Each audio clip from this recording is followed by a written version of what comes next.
function. I'm finna get down deep in a tum-tum. So mix a lot of styles just to up the fun some. And I kinda don't want none but the bun, son. I make you never wanna leave, and I mean that. Dope sex game, keep her on relapse. And it all starts with what I say. So bust it open, show me how that tastes. Cause I'll be all over her body though. I go everywhere that wanna go. Well alright. All over her body though. I go everywhere that wanna go. Well alright. She know what it do for me. She know what it do for me. She know what it do for me. She know exactly what this drip doing. She know what it do for me. She know what it do for me. She know what it do for me. She know what it do for me. She know what it do for me. She know what it do for me.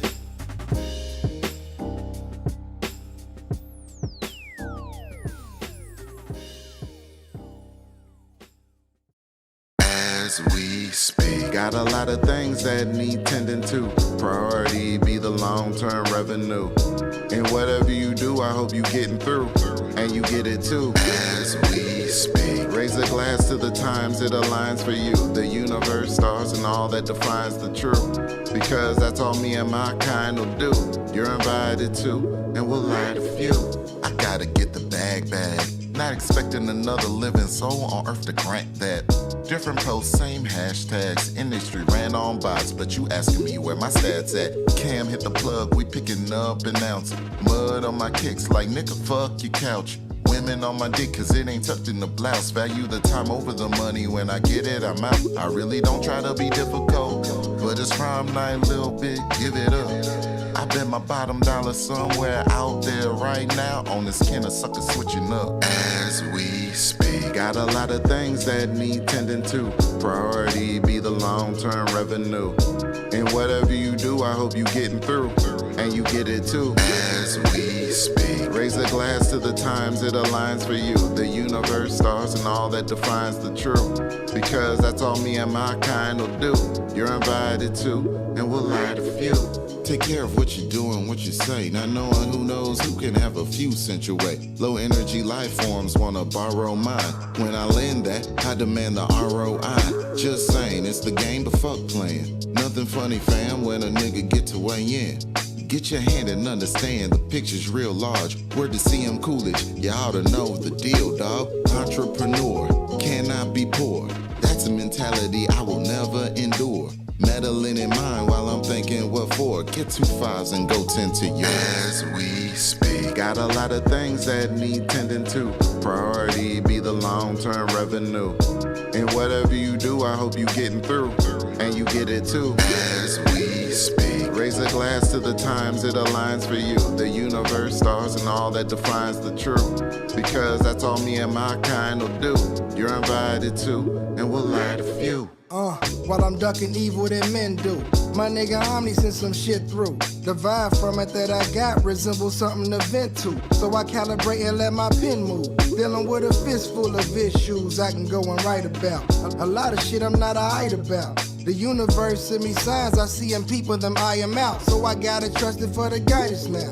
About to roll me one up, maybe that's what I need. Quit trying to play catch up, keep moving at your own speed. You ain't getting momentum if you ain't moving your feet. And everything that you want gon' come. As we speak, got a lot of things that need tending to. Priority be the long-term revenue. And whatever you do, I hope you getting through.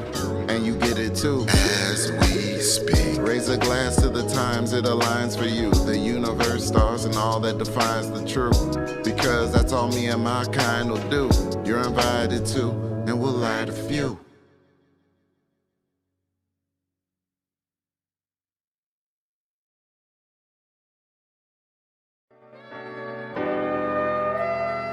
I like to think complex, cause it helps me keep life simple. You know what I'm saying? If you don't work around me, then you don't work around me. That's all. But I figure what the love don't do, the hate will. You dig me? Word. I'm only opponent. Every day, been on it. Fuck the limelight. When you grind right, nobody knowing your motives. It's a shame that's how you gotta move. Cause common dudes want pieces out you like piranha food. You starting off buddy. My mind's eye, I see it clear. You wanting something from me. What you getting at ain't in the way of my plans. Life ain't never fair, motherfucker, but I am. Treat everyone equal, so I don't trust nobody. Better speak with a purpose when you come up to find me. I'm just trying to keep it moving. Your bullshit ain't amusing. No time for all that cute shit. Excuses, useless. You too pretentious. I don't pretend shit. Story of my life and I keep it open-ended. So many times attempted. And to this day, I don't know what a friend is. I'm talking about only shallow scars showing. Betrayal cause the deepest. Last time I had my heart broken, I'm still missing pieces. And I know to you it seems unfair, but you don't get paid just for being here. And I know to you it seems unfair, but you don't get paid just for being here. Mo fine, every rewind flows wine better with time. Mentality shapes reality, everything's mine. Ain't in it for your position, it be solely the mission. Put yourself on the menu when you in the way of me getting. You suckers are borderliners, talking that sorta kinda, I'm more than fire. Can kill and immortalize ya. I know all of these evenings y'all hardly see me. I be working on more issues than Marvel and DC. This is therapy. Welcome to the session. Sticking with me like anything, you gon' notice the progression. One punch man, a rap. Giving everything 100 reps. The God you wanna test, don't be slacking on your Sunday best. You can't hold me. Omni need out of bond. Free Meek Mills, rappers getting bars without a bond. I ain't judging, no. Less you show, shit, the more you know. See in the future, he'll likely profit cause the oracle, machine gun funk. All them shots that can't strike a thing. While a single bullet per kill's a sniper's aim. The era that I'm representing couldn't survive it timid. Some of the candy wasn't sweet. My Jolly Ranchers had lemon in it. They say he's here to school some individuals. It's elementary that a boss sticks to his principles. Ain't on you, it's in you. Game, a mentor has served to me. Let no one fuck with your energy. I'm talking about only shallow scars showing. Betrayal cause the deepest. Last time I had my heart broken, I'm still missing pieces. And I know to you it seems unfair, but you don't get paid just for being here. Because that's all me and my kind will do. You're invited to, and we'll light a few. I gotta get the bag. Not expecting another living soul on earth to grant that. Different posts, same hashtags. Industry ran on bots, but you asking me where my stats at. Cam hit the plug, we picking up an ounce. Mud on my kicks like nigga fuck your couch. Women on my dick cause it ain't tucked in the blouse. Value the time over the money. Peace, guys. Welcome to the Fall Through. Weekend Fall Through. The host, Big Cam. It's goody. And I'm the other host, Omni, etc. Just kicking back. The God. God flow. We just kicking back, talking about some topics that are pertinent to us. So we want to know who you feel are your top 3 underrated artists, and your top two, right? Top 2, I don't care. Top 5, top 10, I don't give a fuck. So a lot of these niggas is overrated. Yeah, word. Right? Word. We're gonna do the easy one first. Word. So, give me your top 3 artists that you think should have a bigger name, a bigger buzz out here, but it's just they ain't got it yet. I gotta say, because I listen to these gentlemen all the time since their Funk Volume days. I caught wind of them. Jaron Benton, Dizzy right off top. And, you know what I'm saying, I was thinking, who else do I listen to that I feel is underrated? Don't go. Give your list, but like give your reasons for the first one. You know what I'm saying? Just don't go, yeah. Okay. Just don't want just 1, 2, 3. Give me your reasons for them. Okay. I like coincidentally, I like Dizzy Wright and Jared Benton for completely opposite reasons. Okay. If I need to listen to somebody that's got their head together, that can, you know what I'm saying, put together a scenario that I commonly find myself in, and we just talking about that life shit, you know what I'm saying, rinse due, you know what I mean? Yeah. I gotta go out, get this money at all costs, you know what I'm saying? Because I got people that are dependent on me to hold it down. I'm going with Dizzy Wright. Gotcha. All right. Now, Jaren, to his credit, he has very human music too. But the number one reason I listen to Jaren Benton is to be out of my mind, is to, you know what I'm saying? Gotcha, yeah. To get a high kill streak on Call of Duty. You know what I'm saying? That's what I'm trying to get at. I'm trying now. You know what I'm saying? If I'm on Apex Legends going for diamond. Needs to be kicking my ass. But you know what I'm saying? No, Jaren will take you there. Jaren, look. Yeah, maybe I need to listen to that nigga when I'm playing Warzone then. Matter of fact, like Anarchy with him in Earth Gang. It was Earth Gang before Earth Gang was where Earth Gang is now. I'm talking Anarchy with Jaren Benton on Slow Motion Volume 2. Like, that project right there was like so different from anything that I was hearing in hip hop. And this, what I got in the soundboard is off of it. Anytime like somebody says some bullshit, we hitting the Jaren button. Like, boy, what the fuck is you talking about? What the fuck are you talking about? Nigga ain't even got dreads, but that's dreadhead swinging music. You know what I mean? So I appreciate what Jaren does from an artistic. There was something that I was watching on the internet where it said that like violence and destruction has a beauty to it. You know what I'm saying? Like violence has a certain kind of beauty to it that in a way is appealing. You know what I mean? And I understand that, and anybody that watches like Power or them shows, and you know what I'm saying, movies where, you know what I'm saying, niggas is getting smacked up and shit. Oh yes, that's my type of shit. You know what I'm saying? There's a beauty to that. There's an art there. This is basically what this video. I think Wisecrack made this video, but Jaren has captured that sonically. I feel like Dizzy Wright, like I said, Dizzy Wright. If I, you know what I'm saying, if I'm in a headspace where I got to deal with reality and deal with some real shit. So with them two, what do you think is missing with them though? Why you don't think there's? You think it's because they don't want to get at that top spot?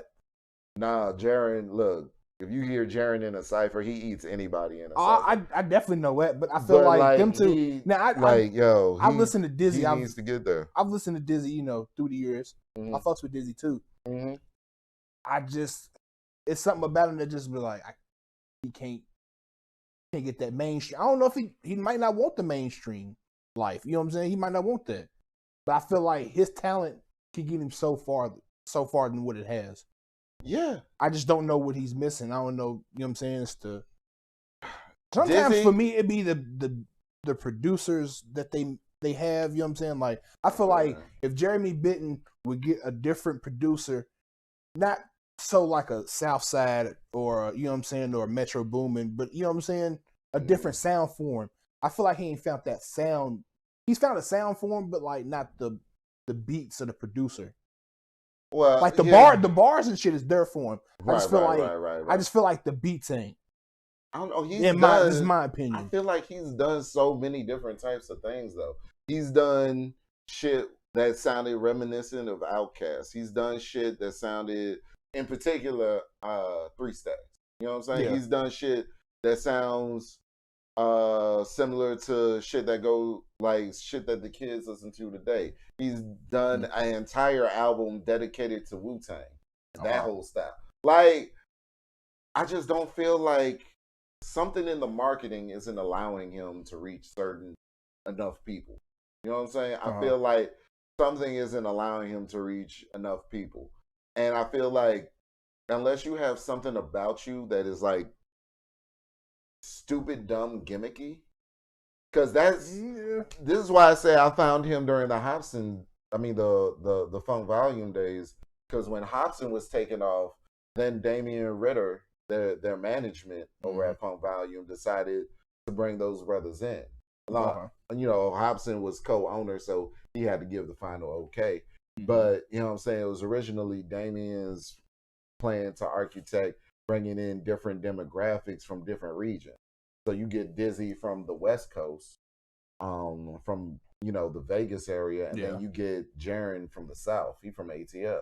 Wow. So you know what I'm saying, and that's what got. I didn't think about that's why him and that's why I didn't think him and Sci-Hi was. Cool. That's why I said. That's why. Because I know him and Sci-Hi the Prince is real cool. Yeah. That's why I didn't even think because they both from Atlanta. But yeah. Sorry.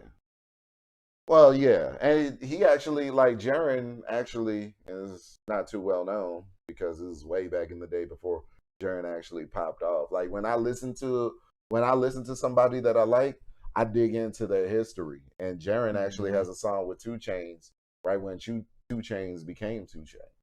You know what I'm saying? Like it was still titty.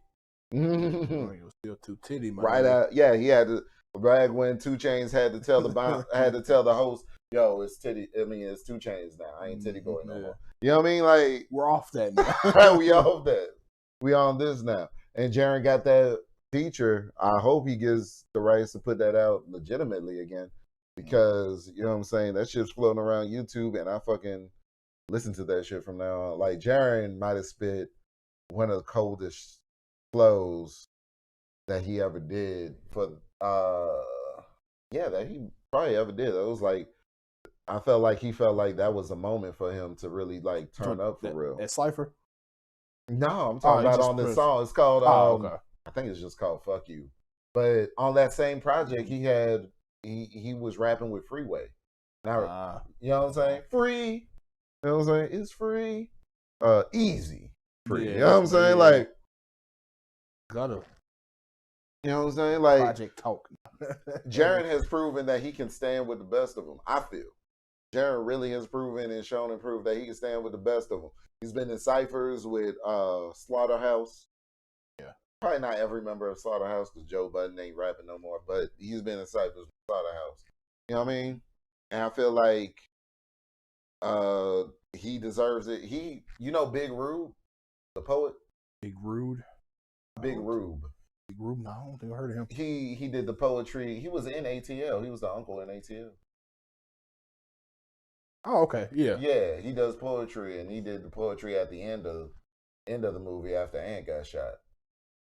Yeah, Jaren got two of those, one on each project. He got one. Like he does classic shit a lot of the time that he doesn't get credit for. Like the concepts that he puts together on songs. He does have a good core fan base though. Yeah, you know what I'm saying? And a part of the core. I got to say, he's hella underrated. So that might be my bias, but I like what I like when I listen to it, and Jaren Ben is up there for me. Okay, I'm gonna give you gave your top 2, so I'm gonna give my top 2. Then, well, the third. I thought it was 3. I know. I'm just gonna your third one. Say best for last to say that. So my 2, they ain't really known. They ain't got a buzz, especially like the ones you've talked about, but they getting there. I think one of them is. My first is Larry June. He's from San Francisco. Okay. And I got known to him. A friend of mine, was chilling with him, whatever. He's playing this guy. I was like, what's this nigga? Listen to, you know what I'm saying? Like he ain't got he's got like an unorthodox flow, like it's slow, but he talk it pimp shit. You know what I'm saying? Like he get good riding music, good smoking music. You know what I'm saying? I'm a smoker. Okay. You know what I'm saying? Absolutely. And it's it's laid back. You know what I'm saying? And I don't know, man. He just I've seen a lot of people, getting in tune with him now, but you know what I'm saying? Like he's worked with a lot of my favorite artists. He's worked with Currency. You know what I'm saying? He's worked at who else he got on there? Can't even think. I know he fucked Wiz a lot. You know what I'm saying? Okay. But yeah. And my second one is a guy nobody know for real, and his name's Primo Rice. Primo Rice. Yeah. He's from PG. I haven't heard of him. He's from PG County, Maryland. And I know, like Larry talk about that pimp shit a little bit. He take it to the next level, and like he fucks with a lot of the producers I fuck with too, like Cardo on the beat, and Sledger, and all the niggas that mess with Wiz. And so sometimes do you check? Does the producer make you check somebody's music out? Sometimes. Okay. Sometimes. Okay. I ain't gonna say all the time, but like it all depends on that producer. Like it all depends on it. Like if it's Southside, it's like okay, it could be anybody. You know what I'm saying? Right. If it's somebody like Cardo, like okay, this person gotta be special. Because Cardo just ain't giving his beats out just to anybody. I don't think. Yeah. Like, you don't hear a Cardo, you don't hear a Sledger beat on with fucking Future. Let's say that. Okay. You ain't gonna hear a Sledger. You know what I'm saying? Yeah. So, like, you gotta have a distinct voice. Like a Henry Fraud ain't gonna mess with a Lil Baby. Because Henry Fraud got a different feel to him. Different feel. Yeah, his beats have a different sound. Yeah. Like when you hear Henry Fraud. Like so many beats out nowadays. Like BeatStars done fucked up the game. Yeah, hell yeah. Like, yo. They're the biggest piece of the fucking song now. Yeah, right. Fuck the lyrics. If the beat right, nigga, hey, you might have your hit. Might. You might have your hit. Might. It's the See, you gonna make me bring up Blueface? We're not gonna. All his beats is trash. So what be all the beats? Some of his beats be slang, but one. I just don't name one. You can't. You can't. You cannot name one. Tatiana. That beat. That's the simplest beat. Simplest West Coast beat. It is. Say that. It's a generic West, but I like all generic West Coast beats. Generic West Coast. Hey, some of them be bopping though. They be. They be bopping. You know what I'm saying? So, hey, I'm actually starting to listen to like a lot of West Coast music right now. I really am. Look, when old girl said, what was the name? Sweetie. When she said, bring back hyphy, she meant that shit apparently. Man, they trying to. They trying to. They getting there though. They trying to. But yeah, a lot of people don't know about Primo Rice, but like, and I got on the Primo because he's real cool with Larry June. He got a lot of music with Larry June. Okay. So like them two, like for the past couple months, that's who I've been listening to. Got you. But man, check them out. Man. See, it's coming to the point where there's like, I see where niggas say that there's enough money, and then I also see where niggas feel like there ain't enough money. Because, you know what I'm saying, there's so many, it's like every rapper that was on SoundCloud finally invested into their shit and moved over to Spotify. And, you know what I'm saying, DistroKid and all the aggregators that distribute their music. Like, they finally got that, what was it, like $20 a year to put their music on. You know what I'm saying? So a lot of people are doubting like the quality that comes out because it's just so many people. You know what I'm saying? But I kind of like it because then we get to really understand who it is. And I like the fact that you get paid per play. You know what I'm saying? You get paid per stream now. And even though it's a fraction of that, of what it used to be, because I feel like we're thinking in terms of quick money. But in this scenario, you could put your music on like a CD Baby or someplace where it has the ability to be put on forever. And then your music's just there for all time. So, you know what I'm saying? Even, you know what I'm saying? A lot of the music that we got introduced to when we were young was our parents listening to it. You know what I'm saying? A good amount. That's why we know what good music is. But not all of us. But some of these niggas' taste in music is, I don't know. I mean, but were they before or after your time? The ones you talking after. That's what I'm saying. Like, it's rare that you'll meet a 21 and, you know what I'm saying, younger. Right. Like, listen to good music. I met one. and I worked with him, and I was actually surprised. You were surprised that he knew what good. Yes, that he knew like music, like good music. That's hilarious. Like if you, like, cause you know, I guess I gave him the benefit of the doubt. You know what I'm saying? That's one thing. So when you listen to something, he gonna say that I listen to NBA YoungBoy, even though I fuck with NBA YoungBoy, but like you know what I'm saying, like them type niggas. Yeah. He's like, nah, man. He's like, I listen to Big Crit. I said, oh, wait a minute. Oh shit. I said, I'm sorry. Okay. I'm sorry. Okay. Yeah. Like, I was like, carry on. You know. So, carry on, young man. Yeah. Who else? Carry on, young man. And he said currency. I was like, oh shit. Wait a minute. All right, cool. Right. I apologize, young blood. Yeah, but that's what I'm saying. Like, the fact that you have so much music out.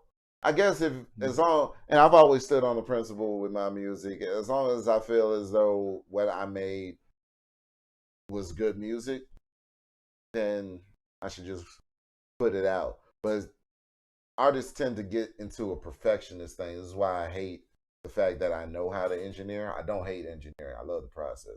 But I hate the fact that I know how to engineer, because as an artist, I have both brains. You know what I'm saying? I have the artist's brain of, okay, I spit all this shit and I put these words together. But as when you think in terms of the engineer and the artist together, you're trying to get that perfect sound. And you know what I'm saying? It's not just me that goes through this. It's literally most everyone that has at least two skill traits. If they were either a producer and an engineer, or a artist and an engineer. You know what I'm saying? If they made the beat and then they mixed the song after they rap, or if they after whoever comes in to rap. See, I actually like that about an artist though. Yeah. If you can produce that, that's why I'm a big Crit fan, because he can literally make a dope song. He can make the beat. He can do the lyrics. And he can do, you know what I'm saying? Yeah. He could do everything, bro. Like, yeah. I remember I was watching The Breakfast Club, bro, and Crit was on there, and Charlamagne was like basically like 85 to 90% of his music he's produced his own self. That's and we're talking about mixtapes, albums, different singles. You know what I'm saying? Like he just stepped outside the box last album. Oh, word. Just like he said, he even said, like he did an interview. He was like, yeah, because I think Rico Love like challenged him. He was like, bro, let's see what you know what I'm saying? Yeah, see what you do other people's beats. Yeah, and that, you know what I'm saying. I live, and that's the part where I live at, is I live on other people's beats. You know what I'm saying? I live, you know what I'm saying. But I want to get out of that. And Timbaland, I fucking love Tim. Because he's the coldest to ever do it to me. Yeah. Timbaland, it was just an ad for his masterclass, and I got all the game that I needed off the commercial. So the fuck I love about Tim, because this nigga drops gems. Oh yeah. All the fucking time. And I don't think he understands how much he can monetize it. But in the commercial, he told me everything I needed to know about how he makes beats. And I'm like, cool, Tim. I'm not getting the master class, but you know this. Yeah. Bro. He said, "This is what I do to make my beat. I just make the sounds with my mouth, and then I go back and try to find that sound in my drum kits and my pattern." I was like, "Shit, really? Is that easy?" Oh, okay. I was like, "Thank you." I guess I'm gonna get my production on. I got the keyboard, you know what I'm saying, the MPC over there, the MPC lab. I'm gonna get my production on. I'm gonna do it with I'm gonna just, you know what I'm saying, come up with drum pattern, you know what I'm saying? So basically he beatboxes his way to the beat. You know what I mean? So I'm like, yo, that's cool. You mean tell me that nigga beatboxed fucking Pony. Get the fuck out of here. So you mean he beatboxed Pony for Genuine, nigga? Hey man, look. I ain't gonna lie, just thinking about it. Oh, I understand it now. I can see how he did that shit. He said, home and I got something. I'll be back. Yeah. Like, come and listen to this shit. Yeah. I can see that nigga now just driving. Oh, I got something. I gotta go to the studio. Gotta go to the studio. Like, I can see that. J.Y., I need you to come here, cuz. I need you to come in. Just, it's gonna be your single. That's a dope ass method, though. That's a dope ass method. And it's that sound like what some I shit like about it too. is it's so simple. Yeah. Like, it's some shit that you would not, hearing the finished product. Because I don't think some shit you would never even think of. And think about, I don't think people can do that today in today's rap game. What you mean? Like beatbox a beat, like everything's so Fruity Loop. I don't think niggas could do it. Like beatbox a beat nowadays. I don't think I could do it. Well, look, I think you kind of. I mean, he still does. That's how he gets down, but I don't know. It's weird. I'll do Fruity Loops though. Like I do something different, but you know what I'm saying? Pretty much all of these, like when you get down to the softwares, a lot of them are just indie. That's what it is. You know what I'm saying? I know Pro Tools is the standard, but there's so many. They call them digital audio workspaces. Right. There's so many to choose from. It's been so many times, bro. I done been in the studio and looked at people do Fruity Loops, bro. I'm talking about so many hours in the studio watching people, and I still can't do it. I still can't. Beats ain't for everybody, though. Beats ain't for everybody. No, you just gotta figure out what you're good at. You know what I mean? That's what it comes down to. It's dope, though. It's a dope process. So we did the underrated. Who are the overrated? Oh, I didn't do my. Yeah, your third. Did you do your third? Nah, I was waiting on you. Okay. I'm gonna make that like mine's gonna be like a honorable mention. Like, you know what I'm saying? Like, okay. Well, I had to look, honorable mention or not, I had to give it up to the kid Jordan Jensen. You know what I'm saying? Like that, like he was putting out music consistently since the start of the year. Yeah. He was doing the Infinity Jam series. No, not quite the start of the year, but damn near. And you know what I'm saying? They're all stuff that you could buy to. His catalog is already crazy with you know what I'm saying, the most recent album he got Deva, he got Critical Mass, he got nice. Black Aria 1 and 2. Like that's just what it is. Grinding. He been grinding. You know what I'm saying? I can't put nothing past him. And you know what I'm saying? If you look at how many listens how many monthly listens the kid gets, he's definitely putting out what people want to hear. So yeah, you can't knock him for that. But he get a lot of praise out here. On a lot of his projects, I like the fact that when we get a Jordan Jetson album, he does what the fuck it is he wants to do. Yeah. You know what I'm saying? Like nobody even knows. Like nobody understands the concept about the album until you listen to the album. You know what I'm saying? Even, and you know, some people don't even understand the album after they listen to it, but I'm not talking about those people. What I'm talking about is, you know what I'm saying, he puts out the work that he wants to do. He puts out what he wants to in the universe just to find those particular people that are into what he has to give them. You know what I'm saying? And I feel like that's the way that the game should be played in general. So, yeah, salute to Jordan Jetson. Yeah. Salute to Jordan Jetson. If I had to pick a favorite of his songs, and we just talking about the song, I like. I'm gonna go with "Work Like Me." Niggas don't work like me. Niggas don't work like me. I was just telling you, bro. I fucked with the Creed though. That was the first time I had listened to him, bro. I was okay. It's like this dude's different, especially here in Louisville. I think that was off of Critical Mass. Especially here in Louisville, like it's yeah. So many people sound the same here. It's not, you know what I'm saying? Big facts. I don't want to get into all that. But facts. Like, you know, he's different. He got a different sound to him. How he picks beats is different from other people. You know, most people. That's why I like you so much, bro. Like you have an ear for beats. You know what I'm saying? Yeah. A lot of these artists want all the same trap beats and all this other. You know what I'm saying? Like trap beats is cool, but like I gotta mess you with the if you're music. not saying nothing on it, like it's trash. Yeah, some niggas don't like the trap beat is to give you a background to spit on. Like, you gotta come with, and it's not necessarily bars. You gotta, because this is the thing that I can appreciate Gucci for, right? Gucci is that type of rapper that both do and don't be saying a goddamn thing. Oh, yes. Like he's saying some shit, but he's not saying nothing. Nah, in the dirt. Like, in the dirt. You know what I'm saying? Like, another one, 2 Chainz. We was talking about 2 Chainz earlier. Oh yeah, 2 Chainz.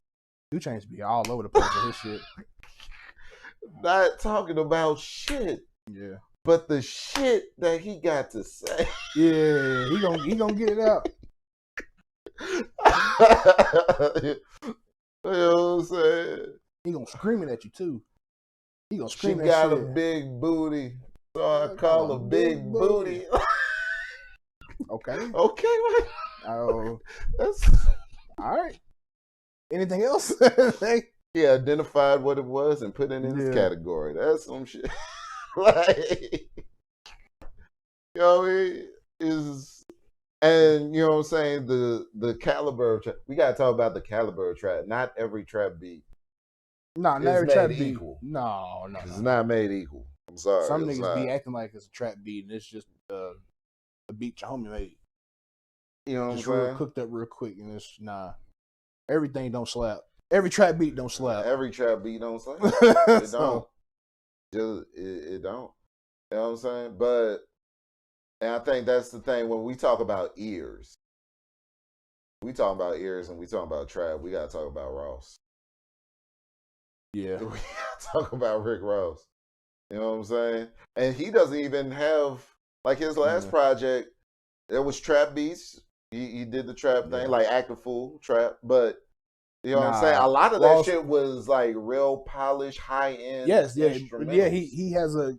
Ross is another person that has a good ear for beats, what he wants. You know what I'm saying? Yeah. What fits him.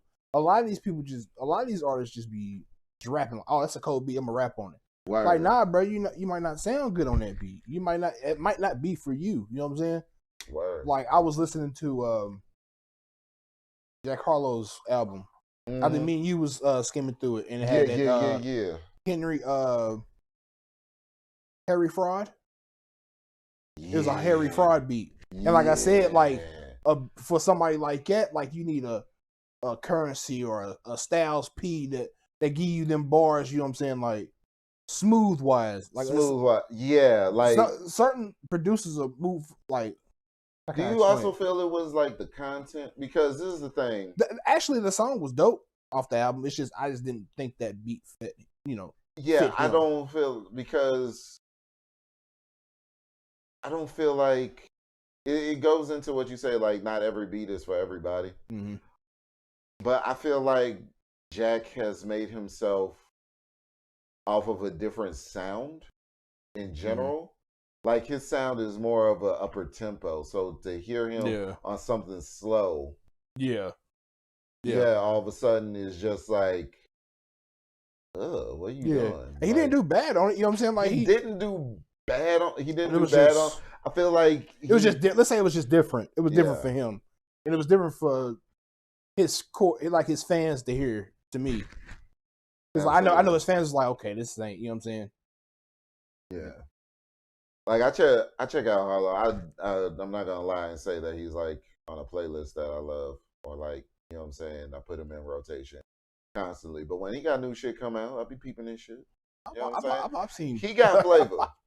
Bro got flavor. Yeah. He got a lot of this shit. I mean, a lot of this shit I don't listen to, but it's certain songs I bop. Definitely, like if I'm riding around in the whip, you could hear me put on Sundown. Mm-hmm. Sundown was. That joint was jumping. I really wasn't feeling the joint with him and Bryson. I felt like that was kind of forced. And I felt like it was forced because they're both from Louisville. And people were talking about when is Jack going to do around that time with Bryson. Yeah. You know what I'm saying? I feel like, I don't know if it came naturally or whatever. You know I think it did. I mean, because I just don't think that song fit. I hope it did. I just don't think that song fit Bryson. You know what I'm saying? It fit Jack because it was Jack tempo, everything. Like yeah, what I wanted, that's the part where I didn't care for it because I feel like it didn't allow Bryson to shine. And this is why I like it wasn't Bryson's song still, but I understand what you're saying though. Like, but this is why I like Dizzy Wright, and this is what I wanted and still kind of want to see out of Harlow and Bryson if they have that relationship. Like, if I feel like two artists that have that kind of relationship can really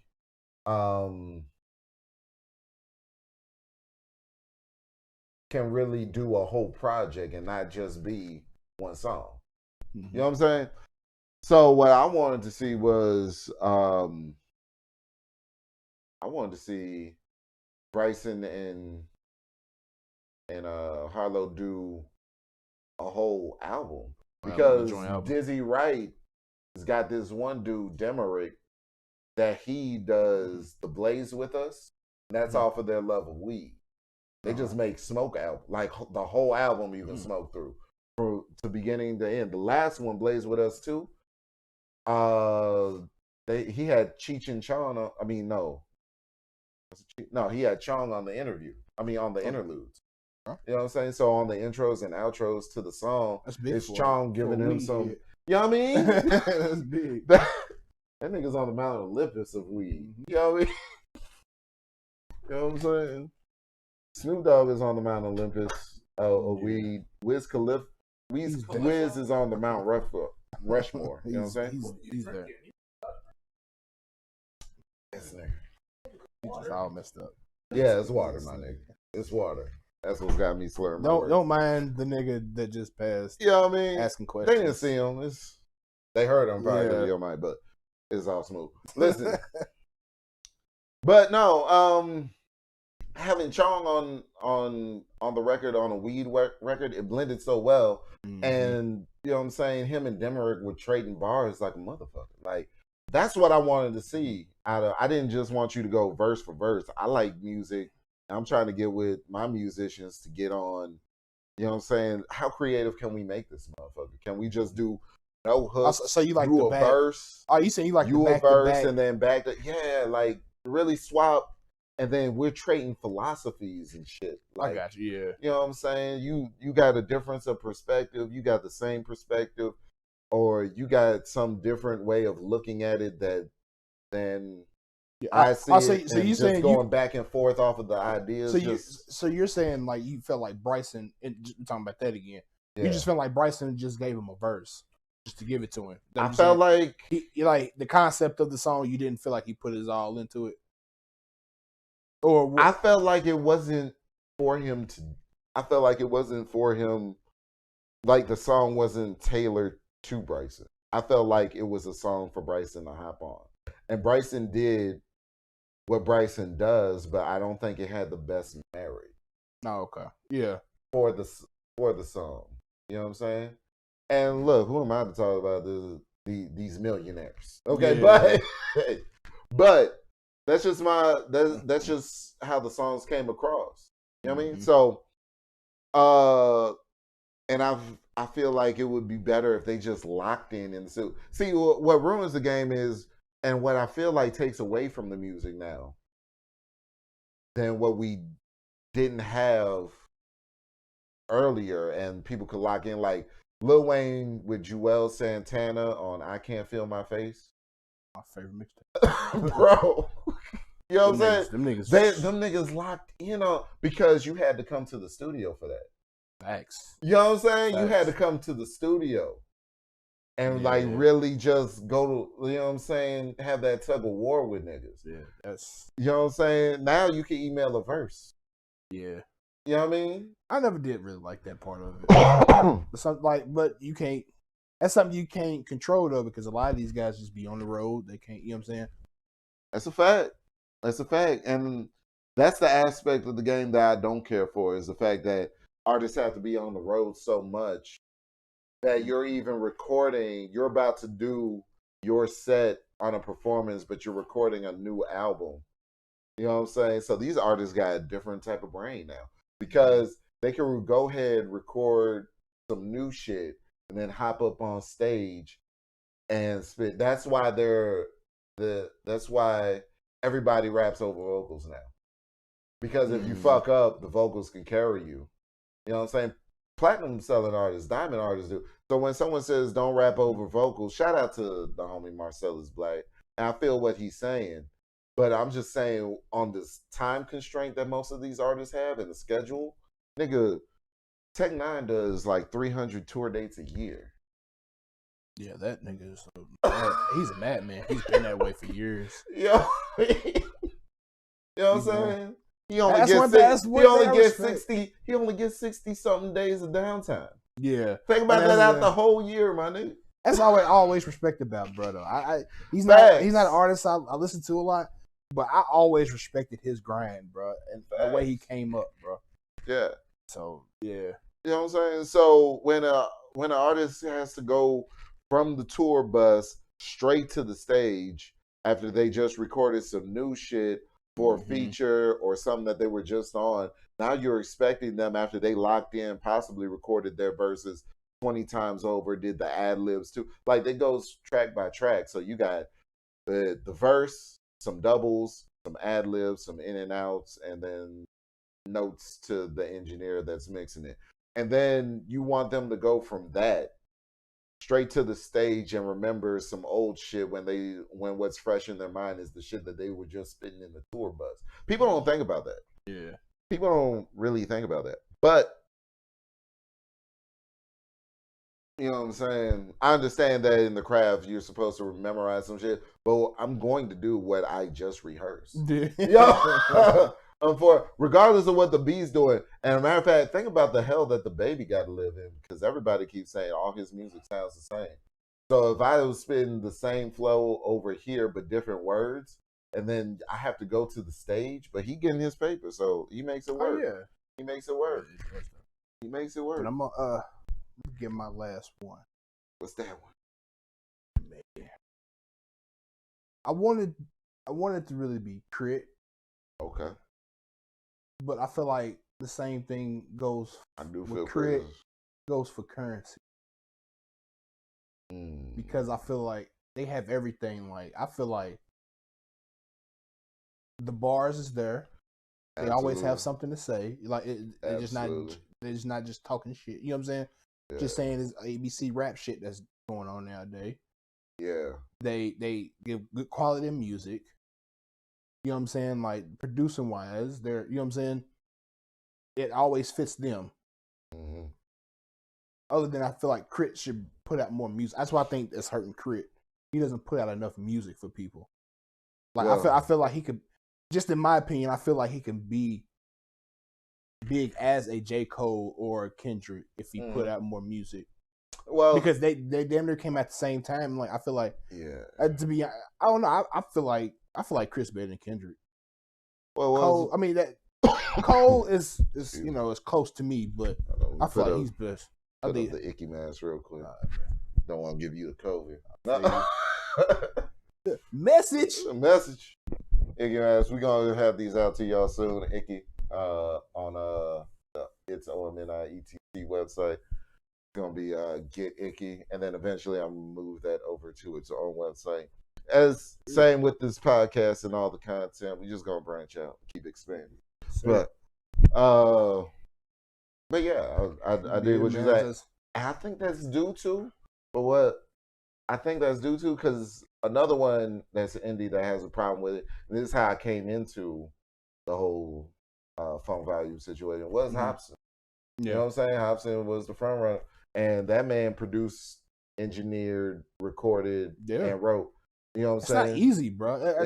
It's not easy, and to be actually really good at it, like to the point of like motherfuckers asking, "Oh shit, who's your engineer?" "Oh shit, I engineer myself." What? Yeah. How are you not gonna take that quick bread? Come on now, bro. That quick bread to engineer them tour, especially now in the COVID. I don't expect another Hobson or Crit album for a minute because Crit said he's gonna put some more shit out. I hope. Hey man, I'm waiting on it was something that he had in the chamber already. Like, and you know the amount of music that I'm just sitting on. Mm-hmm. Like, you've been privy to the amount of music that I'm just sitting on, and that I could just release. But like that, if it's that way for me, and this is what these niggas do for a living. Imagine the library, like Prince, for instance. That nigga died with 100 albums worth of music. Yeah, You know what I'm saying? So that's some shit. That's some always shit. yeah. Cause Chris is in my top. He just give me a different feel when I listen to him, bro. It's like absolutely. Oh, okay, this nigga he's really been through something. You know what I'm saying? He's just not just out here bullshitting like a lot of these artists do. And there's something to be said about and he keep it 100. He's not a street dude. You know what I'm saying? He just love rapping. You know what I'm saying? Word. Raps his passion. Word. And this is what's to be said about doing it your own way. Like, I wonder, you know what I'm saying? They may feel underrated or whatever. But I mean, they're like doing it your own way and being able to do it at the level that these cats that we talking about are doing it. There's something to be said about, you know what I'm saying, the enjoyment that, like, life is going to happen to you whether or not that you do what you want to do. So might as well do what you want to do. You know what I'm saying? You know what I'm saying? So that's basic message. You might as well do what you want to do. If you know what I'm saying, the rent still due, you got bills, and you know what I'm saying, you running a business, you got more bills than most people, you still gotta hustle. You know what I'm saying? You still gotta get up every morning, you still gotta figure this shit out. So you might as well do what you want to do and figure that out first. You know what I mean? Well, I ain't trying to get too philosophical. All I'm saying is, Crit, the uniqueness of his music. Yeah. You know what I'm saying? All of these cats that produce for themselves. Yeah. The cats that produce for themselves. Like, anytime, and it's like what you said about the beat being the most important. Dr. Dre can never make a whack song. It has nothing to do with Dr. Dre's lyrical ability. Yeah. Because Dr. Dre's lyrical ability isn't the best. It ain't. But he has none. That nigga wrote hard in his life. But he tried on the D-Type, so we heard. I believe that was all. Like, Eminem wasn't writing for Dre at all on the D-Type. He didn't write that because he. What was it? It wasn't even the D-Type. It was like the single that he was supposed to be for the D-Type. Yeah, he was working on it. And because, you know, he had the game on that motherfucker and everything. Like, he had a list of writers, like, writing for him. Word. And the nigga just said, fuck it. Fuck it. He's got that song. That nigga beats. But the song, you know what I'm saying? The beats always slap coming from Dre. Yeah. You know what I'm saying? So the best thing that you know how to do will shine through. You know what I'm saying? That's why I feel like that's why it was important for me to learn how to do well first after rapping, and then I fell in love with it. Because I got into rap like most of these little niggas get into rap just thinking that the money is easy to come by. Because you see a nigga on TV with all this fucking money. Yeah. I can do that too. I can do that too. Nigga, I can put words together. Yeah. Hey. Whole time failing English. Anyway. Yeah. Whole time. I didn't fail English, but I'm just saying. Saying some niggas did. Some niggas did. Some niggas did. Some niggas did. But, you know. But the thing is that the uniqueness of the sound, I feel, is important. That's why when picking a beat, you have to understand what you're picking when you pick a beat. Because some niggas be picking a beat and just be doing whatever. Yeah. On said beat. You know what I mean? That's why I fucks with Crit so much. Yeah. Because it's something to be said about but building that shit up for yourself. Well, Currency too, because Currency, he's an artist. I've never seen an artist put out so much music, like mixtape after mixtape. Word. Like he's bruh, and it's something different every time. Word. Like, he probably puts out maybe 3 or 4 projects a year. No, I say about 2 or 3. Say that. Crit do? Nah, Currency. Yeah, Currency be. It's like all he does is be in the trap and motherfucking rap. You know what I mean? Like that's it. He one of them, and I could appreciate that. You know what I'm saying? But that's how you make your money. That's how you keep the bread coming in. Mm-hmm. You know what I'm saying? And Lil Wayne got him his start. Like Lil Wayne is low key like the most low key. No, he didn't. Well, you could say he kind of got him to start, but what's the name got him to start for real? Who? Master P. Master P did. Yeah, he was with I don't know my history. That's Louisiana right there. I forgot what group it was. Yeah, started with Master P. Okay. Yeah, I didn't know he started with Master P. I thought because the first time I got introduced to Currency was Where the Cash At. Yeah, I mean That's when you can say that he blew up around Wayne, but I'm just saying like he really got his start when he was with Master P. That's just like Young Buck, like you know what I'm saying. Young Buck started with I think Cash Real them first. Not Cash. I say Cash Real them first. Started with Master P and them first. No Limit. Okay. I'm gonna have to look up this history. Nah, take it back. It was he was with Cash Money, and then back in the day, he was around Cash Money. Nah, Buck. Young Buck. Yeah, Young Buck was around Cash Money. He was around Cash Money. That was before 50, right? Yeah. Yeah, that was before 50 Cent. Yeah. You know what I'm saying? I was in fucking middle school then. Man. I was in fucking middle school then. And this is when mixtape Weezy got his first debut. Well, not his first debut, but when that freestyle on Nuck If You Buck came out. Yeah. I remember that was cold as shit in the classroom. Like in every period. Niggas was talking about Nuck If You Buck by Lil Wayne. Bro went off. Yeah. But that was on Dedication 1. Yeah. I don't even remember it being associated to a mixtape. I just know the song. Yeah. Because people used to put just one song on CDs. Yeah. Nah, not me. Shit. Back when I was in high school, boy. Hey, I made mixtape CDs, bro. Hey, that was look. I was slanging them. That was paying my mother's light bill. That shit was good money. That shit was good money. Because I was the only kid that went to my schools that had a computer at the crib. Oh, dang. So I got my hustle on. Yeah. You know what I mean? I was slinging. What was I saying? I was slinging music CDs, slinging music. I was slinging because my sister taught me about LimeWire and shit back in the day. It was the first Pirate Bay type shit. So I was slinging CDs. I forgot all about Pirate Bay. I used to get a lot of the shit on Pirate Bay. Yo. But I was slinging CDs. I was slinging computer games and shit. So all the kids at the computer club. Man, that's why I never got into Yu-Gi-Oh cards. Some Yu-Gi-Oh cards went hard, my nigga. I never got into Pokemon cards, but I got into Yu-Gi-Oh cards. Man, I never got it. I used to have all them cards. Didn't know what the fuck I was doing. Nigga.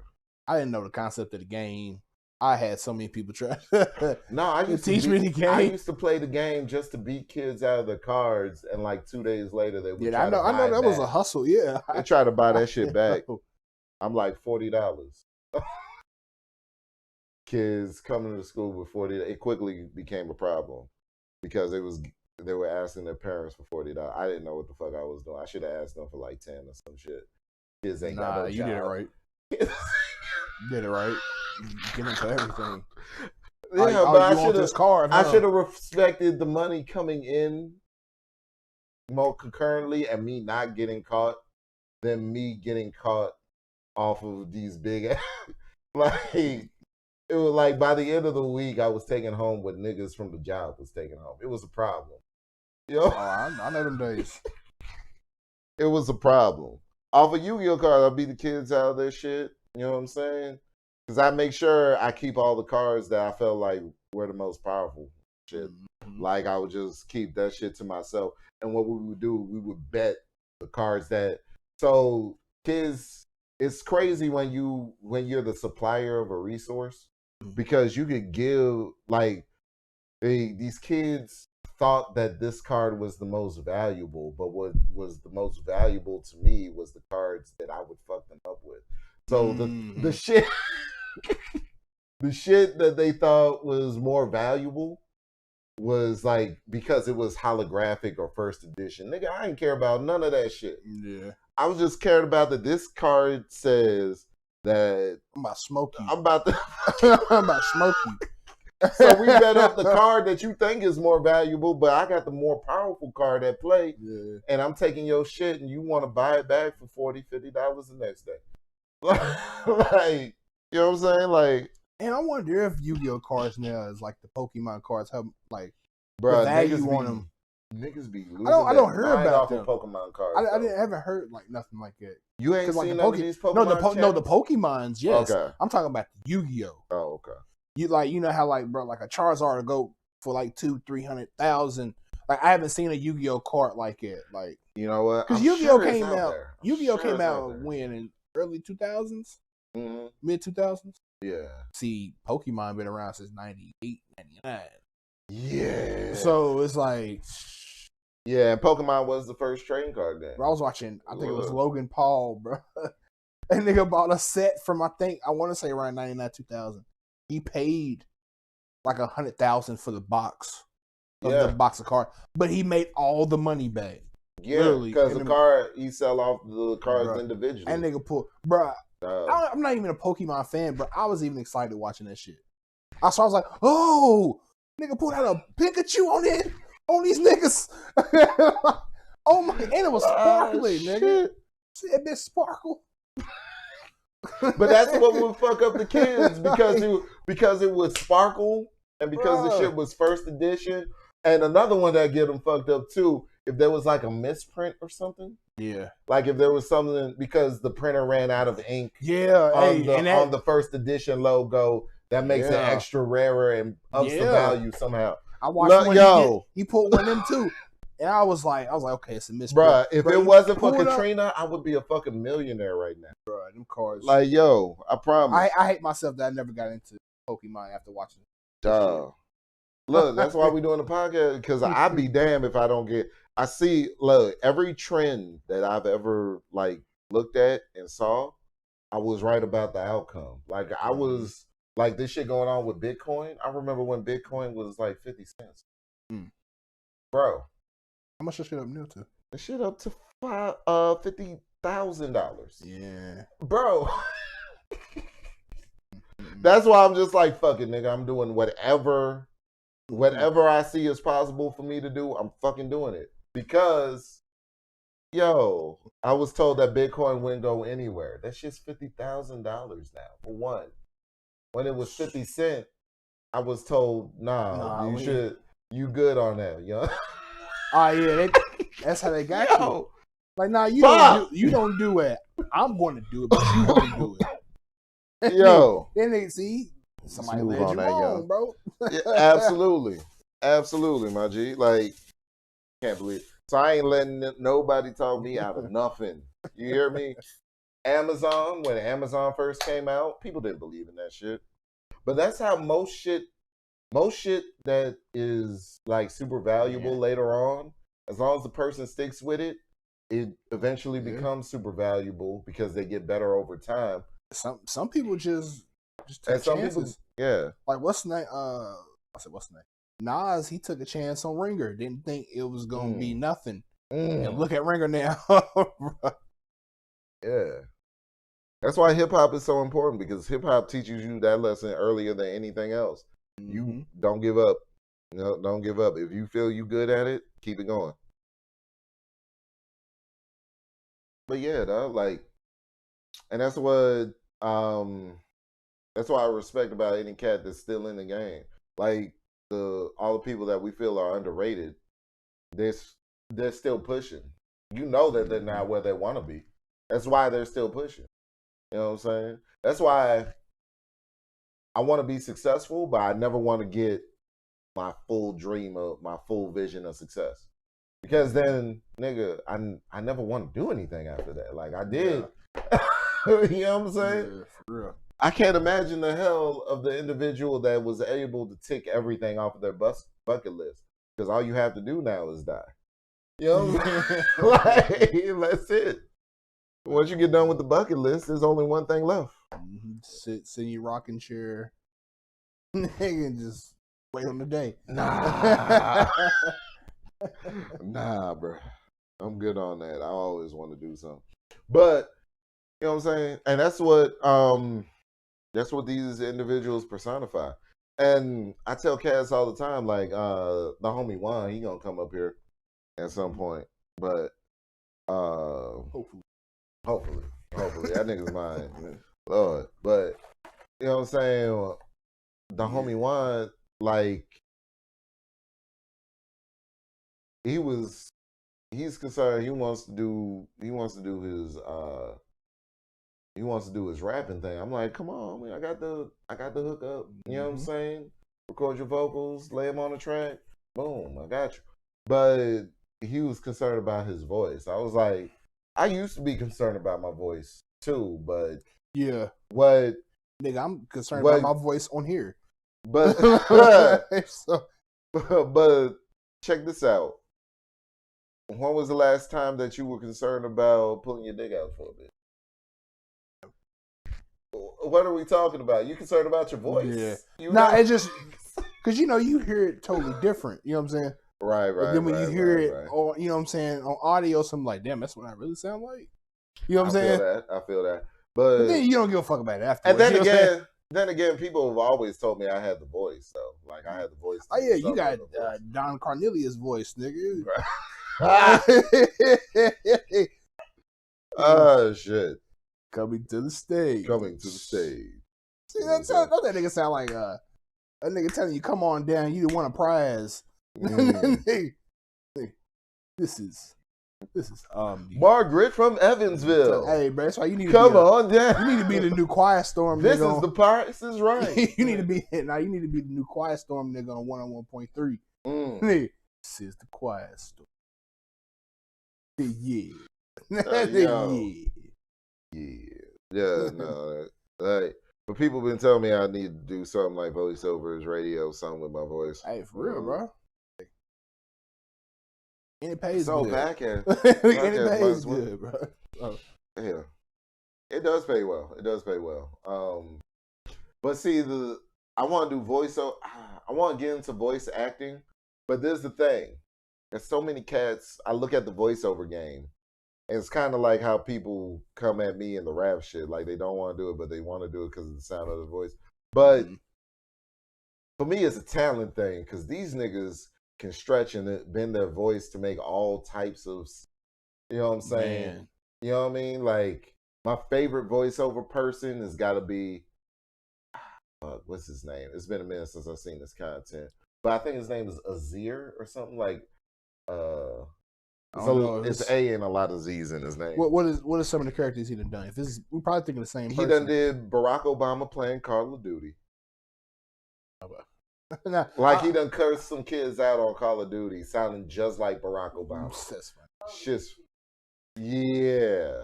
I'm thinking of the actual voiceover actor. He's done he did Samurai Jack. Yeah. He did he's done a lot of stuff for I'm gonna say Metal Gear. You know, but what's the brother's name?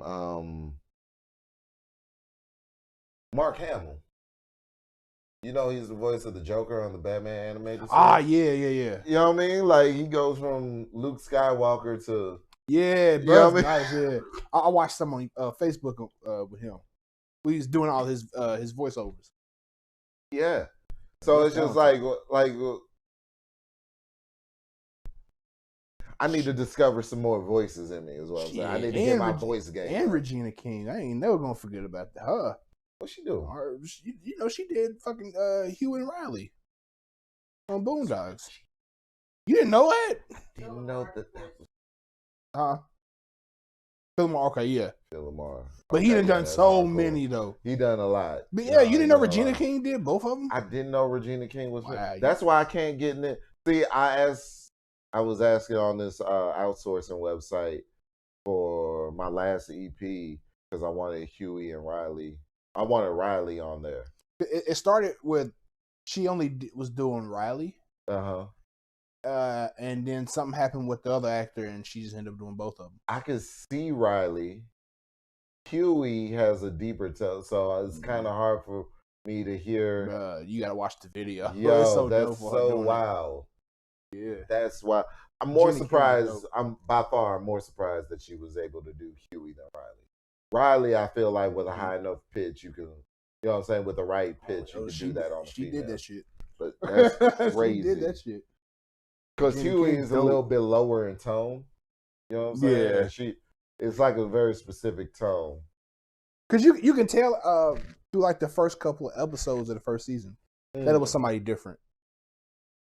Someone's like the first two episodes, they had somebody else. Then she ended up taking both roles over. It's like the most. I'm not gonna say successful because I don't know what their finances was like, but I know it was the most prominent Black cartoon possibly ever, because it was talking about real shit. I didn't know until years later was real shit in those cartoons. No, yeah. Like the teacher, I didn't know that the teacher was from Louisville. That was. I don't think nobody did, bro. That's my favorite shit of all time. Yo, I love that video. Can you lend a nigga a pencil? Just lend a nigga a pencil. That's all you gotta do. Lend a nigga a pencil. Okay, nigga. Like, bro, that shit is hilarious. Nigga. Motherfucker. Like, yo. Actually, both of them are for Kentucky. And the fact that he said, I didn't know, like, the story is so far out there already. Yeah. They didn't really have to lie about much. Yeah. Like they didn't have to dress it up that much. No, they didn't. It was the video teacher said, the fucking teacher said what? I was trained to give the insult back. I just gave it back as I was instructed to do. And then immediately after it cuts to the lady saying, the superintendent says that they are not instructed to do that. Yeah. Real talk. We have never told real life and the cartoon. Yeah. Man. Like, yo. No, I can't. It's like, I didn't say it because they know I didn't say it. He asked students around and they confirmed that he didn't say it. I have used nigga. Yes, I have. Yes, I have used nigga. I didn't do the AH with the nigga. He held up paper. A paper with it though. I don't give a fuck what nobody say. I have showed white people that video. That is the funniest video. That is the funniest video ever. Oh, gee. Because it's like, bruh, how stupid can you get? How stupid? Hella stupid, apparently. I don't fucking understand it. That shit. I get a kick out of that video every time. Dude, can you lend a nigga a pencil? Can you lend a nigga a pencil? Bruh, that goes down. That's top 5. That's top 5 dumbest, funniest video you ever see. But yeah, Boondocks is the GOAT. So the fact that they didn't, that person didn't stay for that's wild. Yeah, that's wild. So, but yeah, I had no idea that was Regina King. You know what I'm saying? I thought she was just like the producer and a writer. Oh, fam. Well, that's crazy. She did it all. That's wild. Learn something new every day. But yeah, like shouts out to her. Because she did produce it, but the fact that, you know what I'm saying, she did the voice acting. So to get in the voice acting game, I want to be able to stretch my voice and understand how to do so. Otherwise, I'm just that Don Cornelius nigga. Yeah, need voice. You know what I'm saying? Which I'm happy to receive those checks as well. So just as long as you got the money right, just hit me up on midnightetc@gmail.com. Just holla at me. Holla at me. Any voiceover whatever you need me to say. Like Dave Chappelle when he did commercials for Coke and Pepsi. Man. Whatever you need. Wherever the check's big. Wherever the check's whatever, who gets the bigger check, hey, you're the best. Until then, you just goddamn same. You know what I'm saying? You're the same. Yeah. So we did that. I wanted to talk about these motherfucking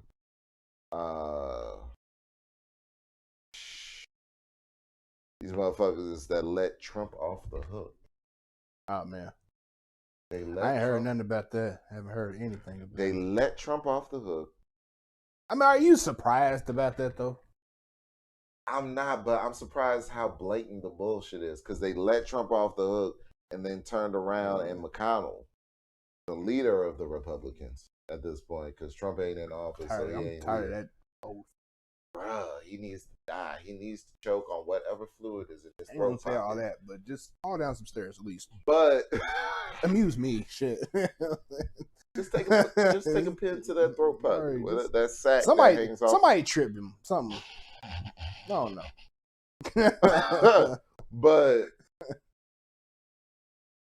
you know what I'm saying? He after he voted against impeaching Trump, he turned around and said, well, against convicting Trump because the trial was the impeachment. But after he voted against convicting Trump, he turned around and said, Trump is responsible for everything y'all said he was responsible for. I'm like, yo.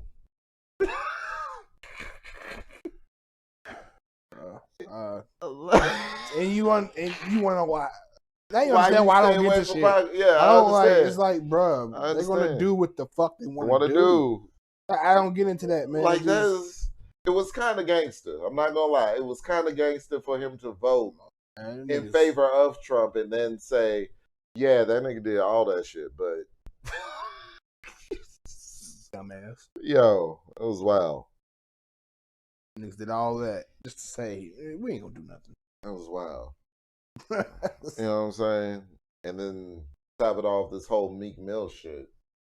You know, he did the right thing. He did the right thing. Thank you for being the nigga from the hood saying that he did the right thing. But because there's always a but.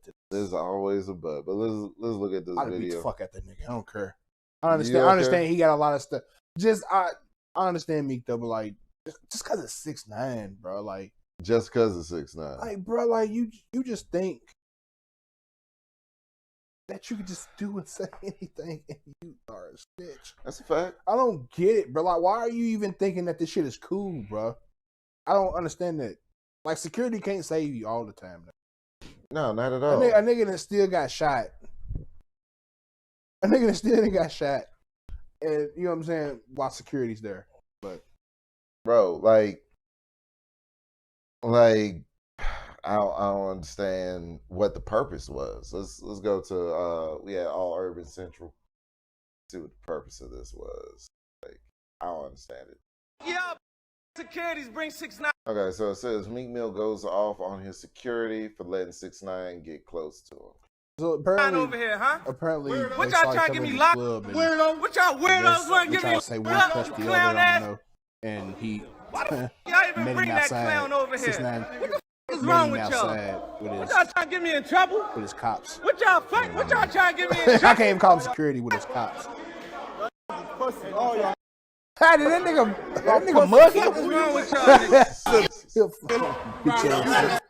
What is he doing? Look at this nigga. You a $150. Fuck that.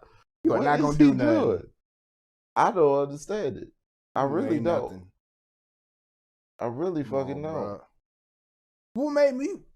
Why did he pick Meek though? Out of all people, out of all the people that didn't talk shit about him and then pressed him and everything, like you Why me? I'm gonna just say proximity. That's likely the only standard he had for the individuals he was choosing at the time. Then this nigga won't make music talking about he done robbed niggas, he done shot niggas, and knowing goddamn well he ain't did a fucking thing. Ain't doing but none tail, of that shit. But point and tail, bro. Like, it's just real shit. Like, I don't understand it. I don't understand what bro's on, cause bitch, you almost died from diet pills, nigga. Shut the fuck up. Died from diet pills. I don't follow this nigga at all. Nigga almost fucking. I don't follow almost him at fucked all. himself up with some diet pills because he feels. Come on, bro. You wear extensions like a woman, bro. Like, come Dog. on. You have nothing. You shouldn't even be acting like this, bro. You got fucking $1,000 weaves in your head, bro.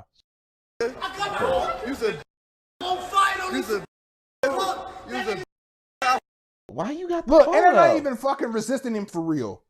They're not. They're just, bro. He's bad. They're not even. You know, a nigga will push you around. You know what I'm saying? Yeah. Like, stop, bro. They're not even doing that. They're just. Bro. Here's the thing. If I was stupid enough to do something like this on camera, okay, let's say I'm stupid. I'm either all in or not. The fact that he's holding the phone and not his security, like I would toss the phone to you and be like, "Why? Just record me whipping this nigga's ass." Yeah. Like, would you even prove the fact that he's disabling himself by having one hand already preoccupied means that he doesn't really want to fight for real. Mm-hmm. You know what I'm saying? He is the proverbial instance of a nigga saying, "Hey, hold me back." Mm-hmm. Trying to reach over niggas and shit. You know what I'm saying? Like, that's why I couldn't believe it when I was told, like, Taraz came in here, he fucking told me. I was like, there's another nigga named 6ix9ine? Or is it the one I'm thinking about? Right. Like, who else got a name like 6? There's got to be somebody else with He might as well just write fucking snitch on his forehead. Bro. That's all you're going to be in the fact that he's the rest of your life. He's recording the evidence. Even when your kid grow up, nigga, you still going to be that bitch snitch that told on people. He got somebody. You'll never have street credit. You'll never have any type of credit out in this world. He got somebody locked up for them recording him doing I got a 30-pack on your head, and then his friend actually going on the dummy mission and doing it. Yeah. The individual who felt like that's one of the niggas he snitched on. I don't understand how anybody can sign up to be his security at that point. If that's the type of shit. But you know, money rules everything. So niggas, plus, you know.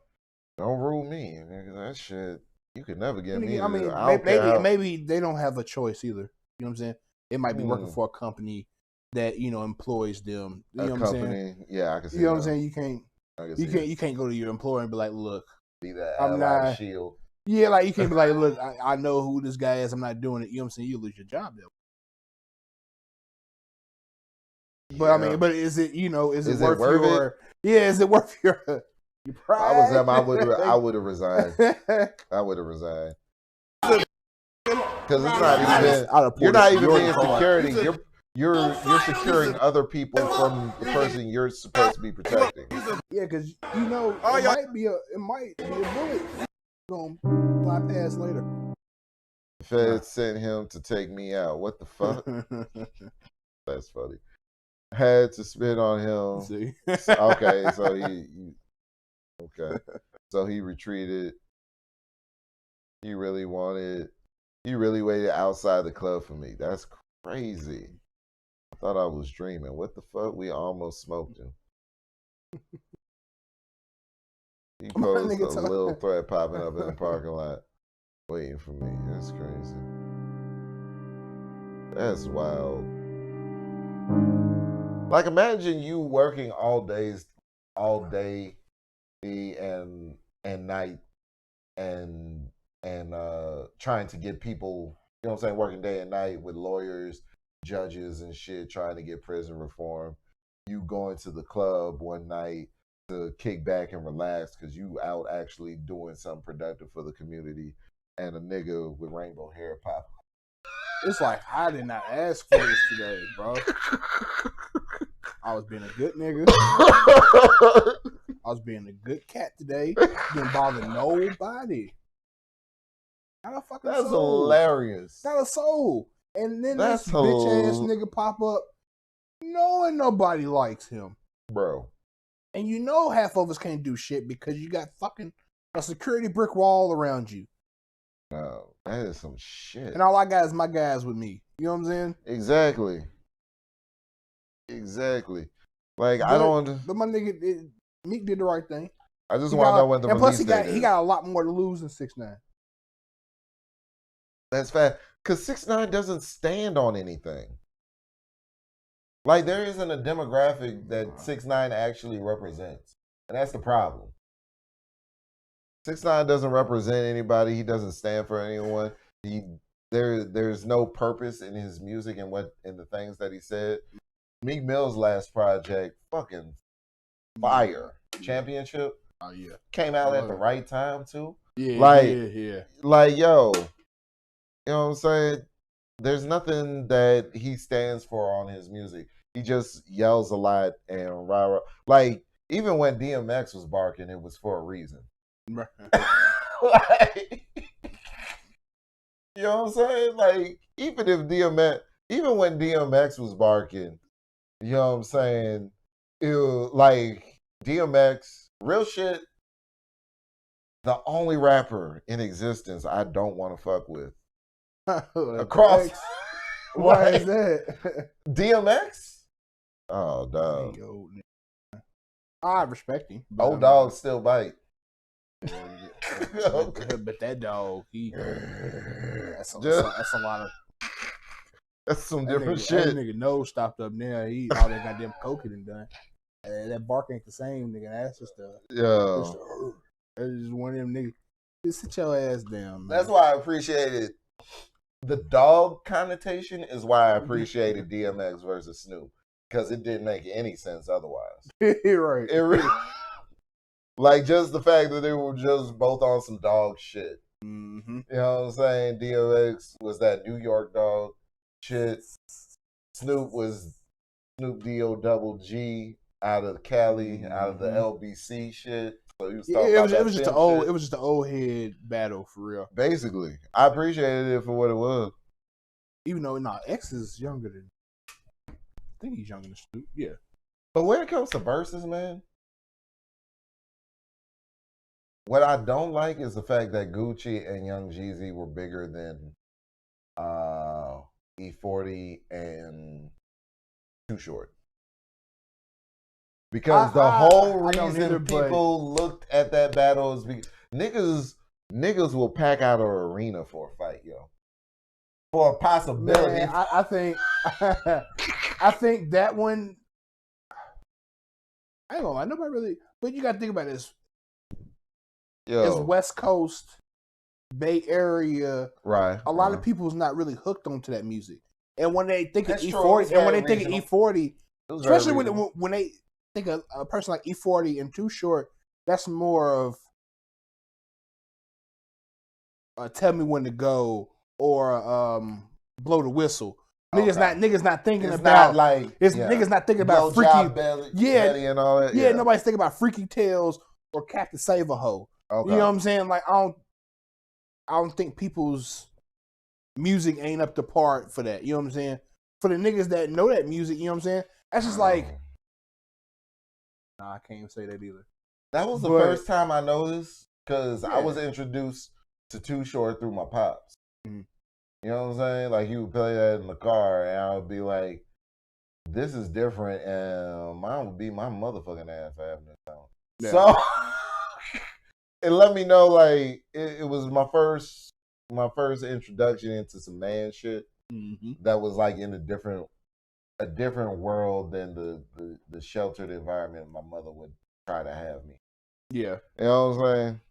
But that shit doesn't last long when you go to public school, because you can't be sheltered. You can't be halfway sheltered. Because it doesn't work out. Excuse me. In the older cats sitting like that was big though. The E40 and Short thing was big for like the older cats, but like niggas that's our age and that has followed them and has been fans for them, bro. Hell yeah, it was bigger than E40 and Too Short. Yeah, because a lot of their range, you know what I'm saying, their older demographic, you know, probably don't be on Instagram like it either, though. Think about it. I feel that. But no, it was. Some don't of get them me wrong. It needed to happen, but I think it happened too would soon. it be? Would it happen on the level that it did happen if Gucci didn't shoot, like the drama between them? If Gucci didn't shoot Jeezy's mans, Still would have been. It was still with it because still the beef was there. Even if man, I was seeing memes about when Gucci the crowd, like memes about the crowd reaction when Gucci drops the truth, because everybody was thinking about nothing but the truth. Like that was a heavy song. That was one of Gucci's heaviest songs. Yeah, went through some real shit. Like the next song, after a nigga, whenever a nigga in hip hop kills somebody and gets away with it on legal terms, they go to superstar status afterwards. In the dirt. In the dirt. Think about the baby's career if he never shot bruh at Walmart. It helped him. He was. Can't say it did help him. And when bruh knocked the nigga out, like if you knock somebody out after you shoot somebody, I feel like that helped him more than the shooting.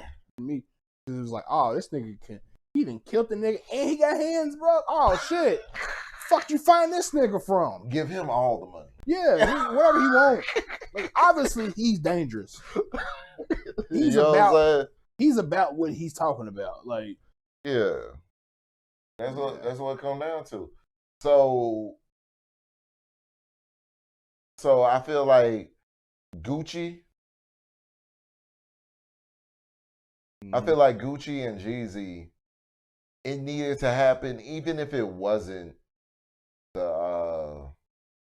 even if, you know what I'm saying, that situation didn't occur, it still would have happened. But I'm talking like in scope of magnitude, just for the fact that niggas was hyped up on the fact, because Jeezy got way more hits than Gucci in the mainstream. You know what I'm saying? Jeezy, like, this nigga was bringing back.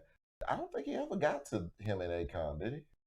Yeah, Soul Survivor? that was all first. He did damn near all first album. Okay. That nigga was smacking him with that first album.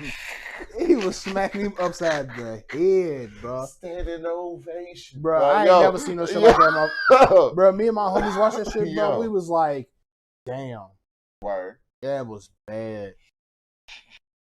But when the truth dropped, that's the thing about the truth. When the truth dropped, it really didn't hurt him, bro, because how that nigga, I tell you what, one thing's for certain. Two things about it. Hey, I'm really. Hey, it actually kind of hurt Gucci's truth though. But hey, hit it like that. This is for King Von. This is for Woo Woo. But in back of my head, I'm like, bro, you put a hit out on him, bro. I don't want to hear this peace. That's one thing I don't want to hear, bro. I don't want to hear no peace talk after you done sent a nigga out to kill me or take my shit. You know what I'm saying? Word. Like, no, bro. You basically put a hit out on me, bro. Ain't nothing to talk about. That ATL shit. Let me tell you. Ain't nothing to talk about after that, bro. That Atlanta shit, nigga. I don't play with, and you know me. I show respect until disrespect is demanded. Right. But that ATL shit is some different shit. Like that ATL shit is. Like, a regular nigga in the ATL will be the friendliest motherfucker. Mm-hmm. Fuck with him wrong one time. Fuck with him wrong one time, man. Look. And that's the hood in general, honestly. Yeah. Like, the real crazy motherfuckers I want no parts of is probably in Florida. Yeah. Them niggas do different shit in Florida. Them niggas, there's no redemption in Florida. Or that one motherfucker. That's what else I wanted to talk about. That nigga that up in, I think it was in New York, that was shovel. No, his neighbors were shoveling the snow. Mm-hmm. And I didn't see the shoveling the snow part. I just saw the part where homie killed. Oh, yeah, that one, yeah. But they said, fuck you, I'm shoveling the snow, fuck you gonna do about it, please. And then they showed him what the fuck he was going. Yo, I was like, it's not funny. But it is. The only reason that it is funny is when someone says the fuck you gonna do, and then the next person says, okay, I'm gonna show you what the fuck I'm gonna do. Like,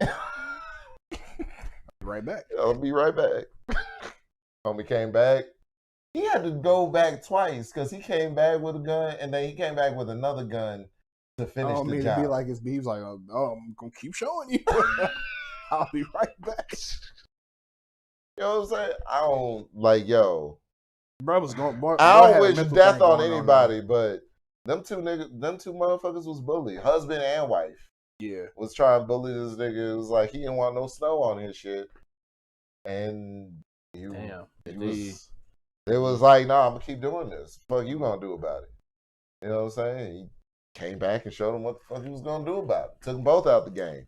So, and not even that, like, you have to be convinced. Because if you shoot somebody in anger, I feel, if you shoot in anger, not with a purpose. Shooting with a purpose is different than shooting in anger. If you shoot in anger, you'll regret it afterwards and you'll just flee the scene or some shit. But if you shoot with a purpose, that's the type of energy that makes them come back with another pistol to finish the job. Like, that was some different shit. Like, he was so convicted in the moment. It was like, he shot these two. It was like, they ain't dying fast enough, fam. And went back to the crib, got another gun. It was like, pop, pop. Bruh. Yo. That's... What you got to be on? That was too much, that one. That one was too much. I was like, damn. I said, bro, something had to be on his mental, bro. It had to be more than just that fucking snow. No, I can't. That snow was just the blow up point. But something in his life had to be going on to him to get fucking pissed about something. And then after, like, he could have. The thing that I feel he fucked up at is where he killed himself, because that's what I'm saying. That's why I say he was going through something, bro. It had to be. You never know what anybody going through after. Yeah, if you especially if you kill yourself afterwards. Yeah. But he was so convicted, though. Like, it was a firm decision. I can see if he killed himself afterwards, after shooting him initially. But he shot him, and then he got another gun or some more ammo, and came back, finished the job. Yeah. And then he wanted to kill himself. I was like, yo, you want to make sure you had friends. Because I ain't gonna lie, when I like, watched it first, I didn't know what was really going on. Bruh. But then I saw the lady drop, but I didn't see like no gun or nothing. But then I looked at it a couple more times. I was like, oh shit. He went back and got another gun to finish the job, because it's like she was about to get up, like her head raised up. And he came back, I don't mean to say like, but he came back in the nick of time before her head raised up, rose up, and he put her back down. That's one of those, so I'm pussy now. Yeah. Like, yo, bruh. I don't care. A nigga will never get me in that headspace where I feel like his words will affect me to the point where I take it. Because there's no coming back from that. Nah. Like, I can't be making pepperoni burritos in jail. I just can't do it. So. Pepperoni burritos. Bruh. Niggas bro. I'm a nigga, bro. Are so like, they're inventive with the food, bro. Like, bro, I blame your girl because I'm on TikTok a lot, and these niggas, I be watching these niggas in jail make these. Yeah, I swear to God, I'm on jail talk on that motherfucker, bro. These niggas, bro. I watched the nigga put a goddamn jail talk. A girl came on TikTok and was like, okay, I gotta talk to y'all first. How are these motherfuckers? Okay, so I somehow got to jail TikTok, and I don't know how these motherfuckers have fun. Where the fuck does this happen? Bruh. These niggas having, bruh. I watched the nigga make a fucking empanada Out of a fucking empanada, bro. Empanada, Bro, empanada is same shit. I know. But bro, I watched him. They put a iron in like I guess it was grease in a fucking trash can, and they heated it up like that to make it. Okay. I'm like, okay. First of all, they're genius for that. Absolutely. And for two, it's fucked. Like it's dangerous. Yeah. Ain't shit blew up in that bitch yet. Bruh. Ain't nothing caught on fire. Bro, I watched this nigga torch a fucking like 2 paper towel balls worth of shit so they can heat up their bed to make a fucking hamburger. Oh my God. I said, I guess that's because they got so much time on their hands. That motherfucking game with the their ramen game. Yeah, it's that ramen game is yo. Them niggas be making burritos out of them. I be like, Jesus Christ, I'm never going in. I'm not doing well in jail. I'm telling you that now. I ain't going to jail. Watch the nigga make. I ain't doing well in jail off of that. Watch the nigga make his own fucking. I ain't got to worry about prison rate. I'm fighting the nigga for mine, but the food will fuck me up. The food is enough to keep me. Fuck the lack of pussy. Fuck the lack of, the fuck niggas trying to rape me. I'll fight any nigga over my virginity. What I'm saying is, you're not doing shit to me. Yeah. What I'm saying is the food in jail. The homie Thea's went to jail. He like the experience that he detailed to me in jail was enough for me to be like, yep, not doing it. Sorry. Yeah, they have nothing there. Like these niggas are literally making up shit, bro, just to eat it. Like color that shit lasagna, nigga. That's ramen that you reboil. It's fucking ramen and fucking Slim Jim, nigga. That is not. That is fucking not lasagna. Nigga, don't bullshit me. Real shit. It's real fucking shit. Slim Jim with the cheese. Yeah, you gotta have the cheese for the lasagna. Yeah, I made me a pepperoni pizza, bitch. Well, what fucking dough?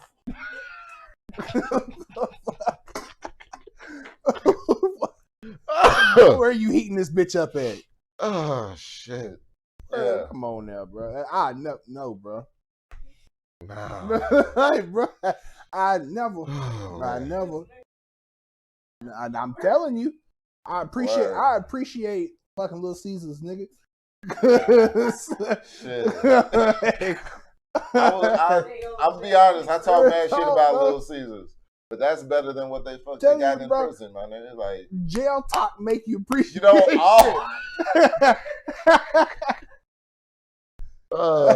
nigga. You still watch bro? 23 Lockdown 23-1. Nah, bro. I need to catch up on this content. I know he still got bangers out. That nigga, I had to stop watching, bro. Because after that one you showed me about the nigga, they turned out twice. And nigga, hey, I say I can't watch this no more. Bro made a prison mace. He made a prison mace with razor blades. He trying to feed his fucking family that bullshit. And fucking burrito, goddamn it. And he tried, this is good, huh? That little girl's like, bitch.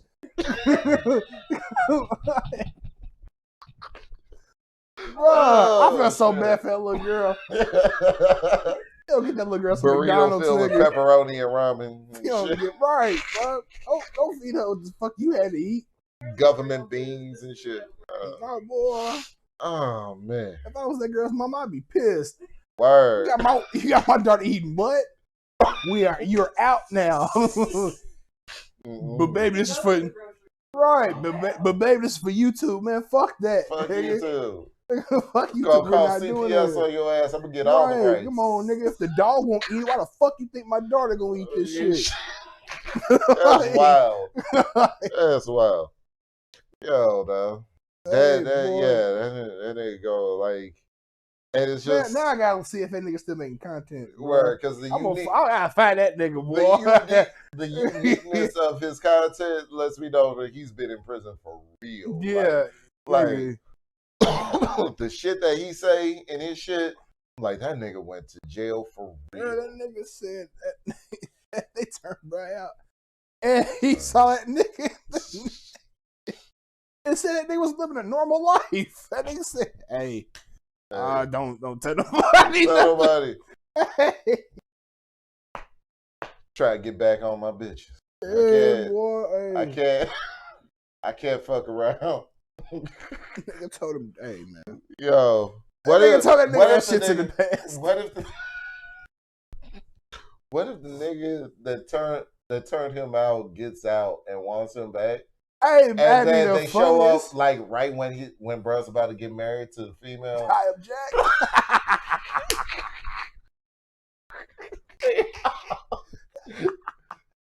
Hey, boy.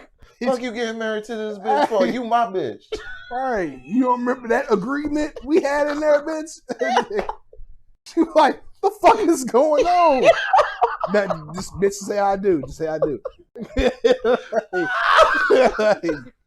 I fucking can't. Say I do. I fucking can't. You gotta tell that bitch we'll talk about it later. We'll talk about it later. Let's go on a honeymoon, please. You know what I'm saying? I married him in jail before it was legal. Right, yeah. We'll talk about this shit later. It ain't nothing. That really ain't nothing but a piece of paper.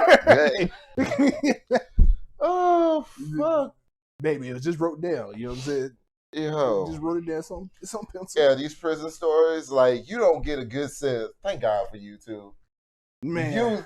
The youth, I swear to God, the youth needs to look up what happens when you go to prison more often. They wouldn't do half the shit that they do.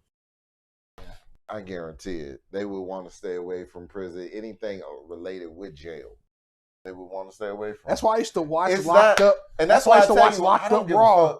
I don't give a fuck about any of these cops. I'm not fearful. The judge is what I'm concerned about. I'm thinking that far ahead. I don't give a fuck about. Because the judge is what throws, like, anytime I got a traffic ticket, got to show up in court, the judge throws money on it. Yeah. You know what I'm saying? The judge throws time on the sentence. I don't give a fuck about a cop.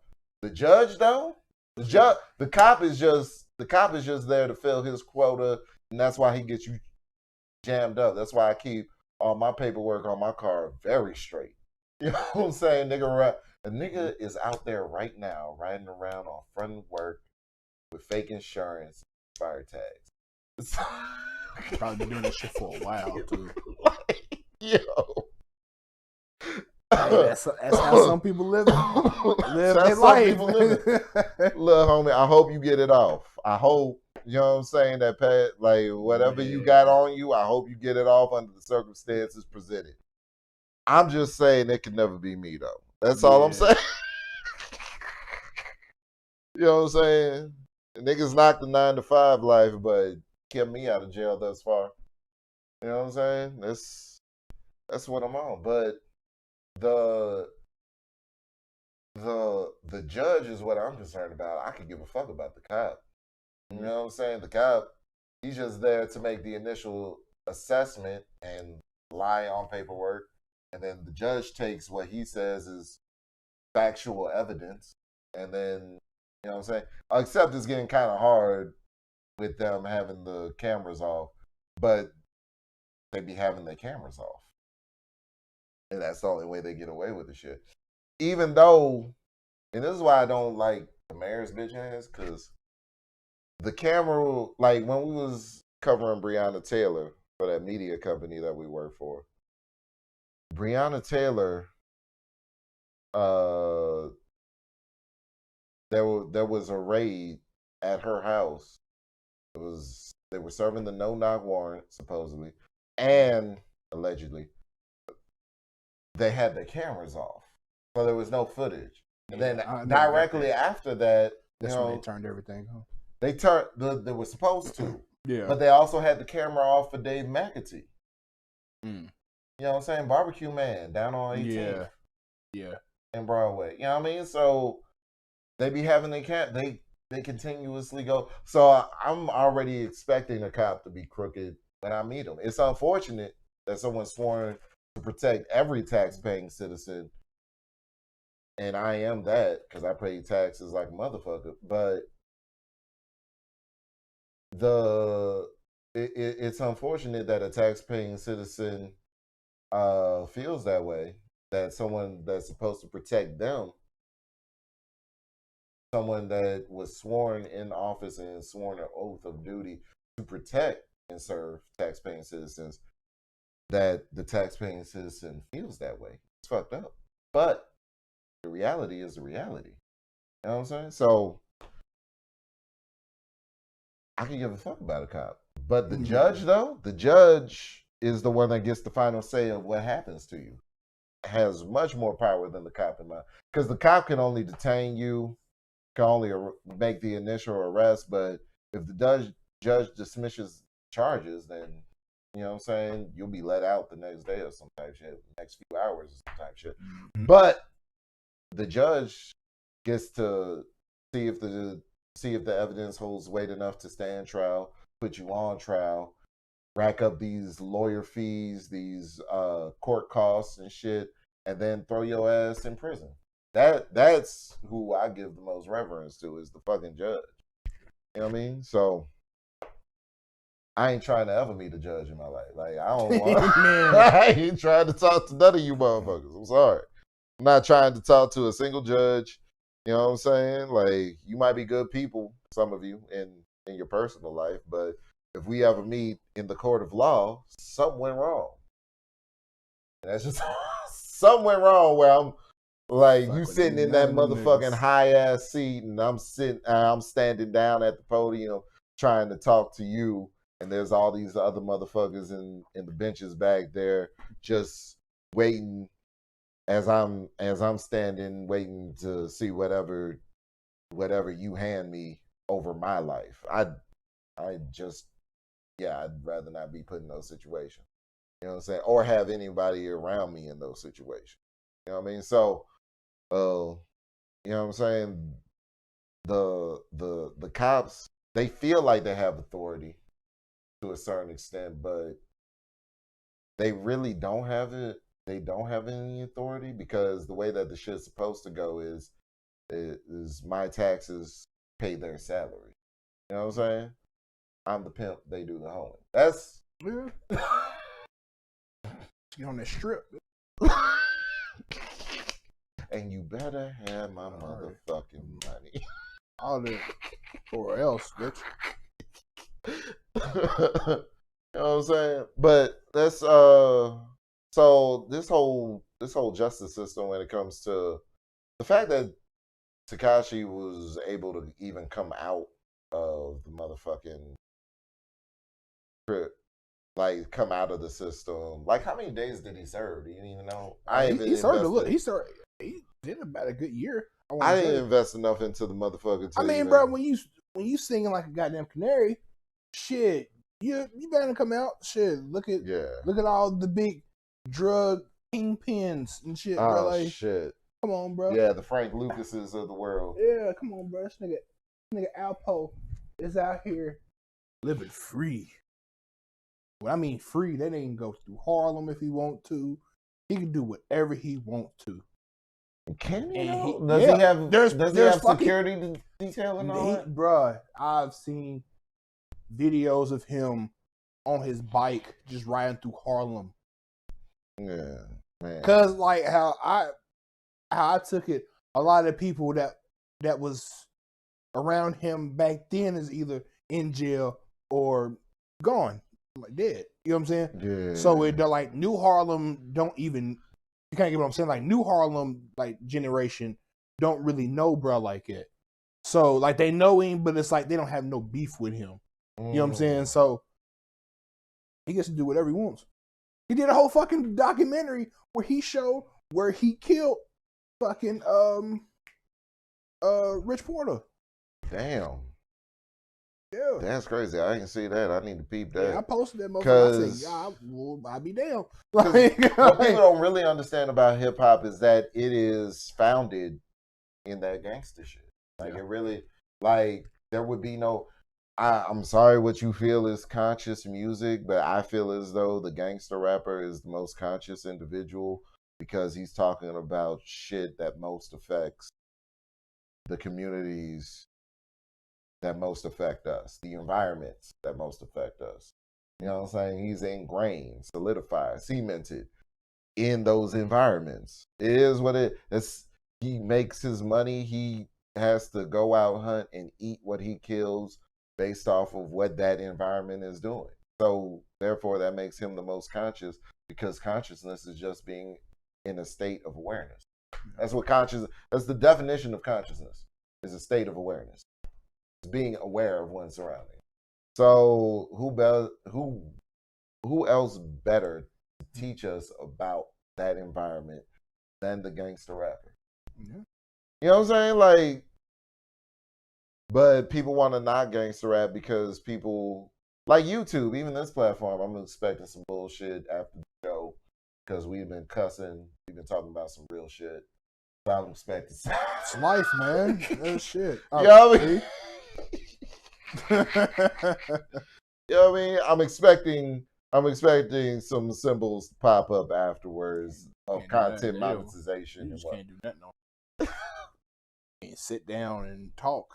Yeah, you know like how you want to on here. But that's why you know what I'm saying? I study the game. That's why I look to ones like P and whatnot, and why, you know what I'm saying, I'm going to promote this icky, my music, and whatever else product that I produce for sale on here, as well as I have a Black business directory of Louisville. So if you're interested or are traveling into the city and you happen to come across this content, check out omnietc.com. It's omnietc.com, and there will be a BBD, a Black business directory for Louisville of services and products made for and by Black people. Okay. Anyway, remember you did the thumbs up.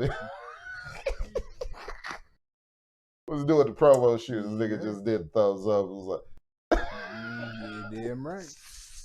You know what I'm saying? So, but yeah, man, like, I never understood why certain Black folks hated certain other Black folks. Like, yes, there's some niggas that you and I can't stand. Like, some Black people you and I can't stand that just are so, like, that make certain choices is just like, in the words of Pimp C, take that monkey shit off because you embarrassing us. Type shit. You know what I'm saying? Like, yeah. Type shit. Those individuals. But, you know what I'm saying? It seems like certain Black folks at a certain tier of society just want to shit on all Black people they feel are beneath them. And I ain't with that shit. Nah. You know what I mean? Like, I ain't with that shit at all. That's why I never could understand. But, you know what I'm saying? So, Meek Mill was with Tekashi. Well, got confronted by Tekashi. I mean, if you know he got security and you got security, like, is it really going to be a fight? Yeah, what we yapping about then? It's like, you can't even say you pressed me. Like, you got security. You got cops with you. You know what I'm saying? You can't press me with a cop around you. Facts. I never understood that. Probably getting paid. He got another tag. Does that have anything to do with? No, I don't. These niggas never do. Like, this channel we looking at, like, yeah. They'll show you something, they'll just show you some other shit. Okay. All right. Well, let me go back now.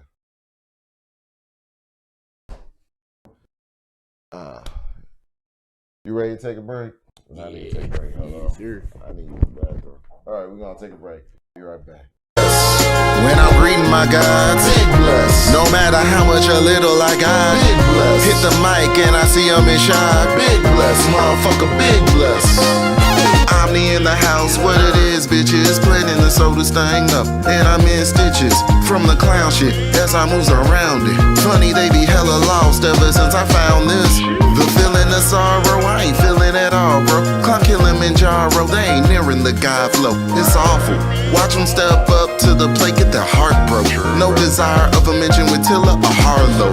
I just up and go get the formerly homeless is working their own shit. They be mocking while I'm thinking that I gotta be blessed, cause what I'm rocking every day is my apostrophe S. God thoughts, I just make it look basic. Only thing I fear is feeling like I made it. I see how easily artists get complacent. If the name ain't gave it away, I came for everything, trick. Cold mango in the cognac, keep with the God flow, but y'all know that. Blowing L, why a sucker gonna hold that? Grinding every day to say I own that. Big bless. When I'm greeting my gods, big bless. No matter how much or little I got, big bless. Hit the mic and I see them in shock, big bless. Motherfucker, big bless. They tax right off on the mic and it's been a drill. I lose the itch to listen, I just can't live for real. This ain't one of them kids that you been giving deals. The fam gotta be fed, baby, I'm in for meals. Nothing stopping in my lane, don't get caught in the headlights from the N.O. That shit had to be said twice. His own ghost rider, how a nigga be dead nice. You say it's impossible, I don't get it like headlights. The black lyricist, track killing this rap villain is sticking the foot in your ass and snapping the ligaments. Brunch your toe, boy, mind your own business. Now I'm peeping on the angles and kaleidoscope vision. Look, rare around the work you likely had in your kitchen. When it comes to cocaine lines and El Chapo dope pitching, rhyming prolific, aligning those digits. Omni on the space beat, even the sky's no limit, motherfucker. Cold mango in the cognac, keep with the God flow, but y'all know that. Blowing L, why a sucker gonna hold that? Grinding every day to say I own that. Big bless. When I'm greeting my gods, big bless. No matter how much or little I got, big bless. Hit the mic and I see them in shock, big bless. Motherfucker, big bless. Couldn't cap if I wanted to try. This new era don't fit my size. Couldn't cap if I wanted to try. This new era don't fit my size. Word. Solid.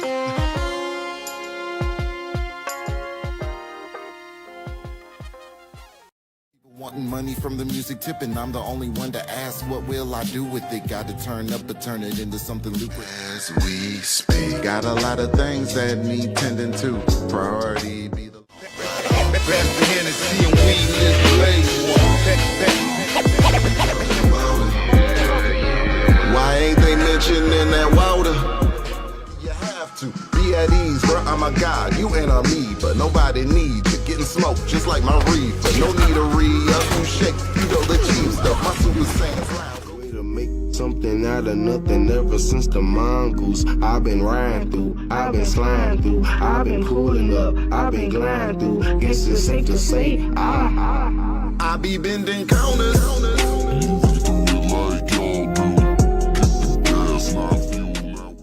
As we speak, got a lot of things that need tending to. Priority be the long-term revenue. And whatever you do, I hope you getting through.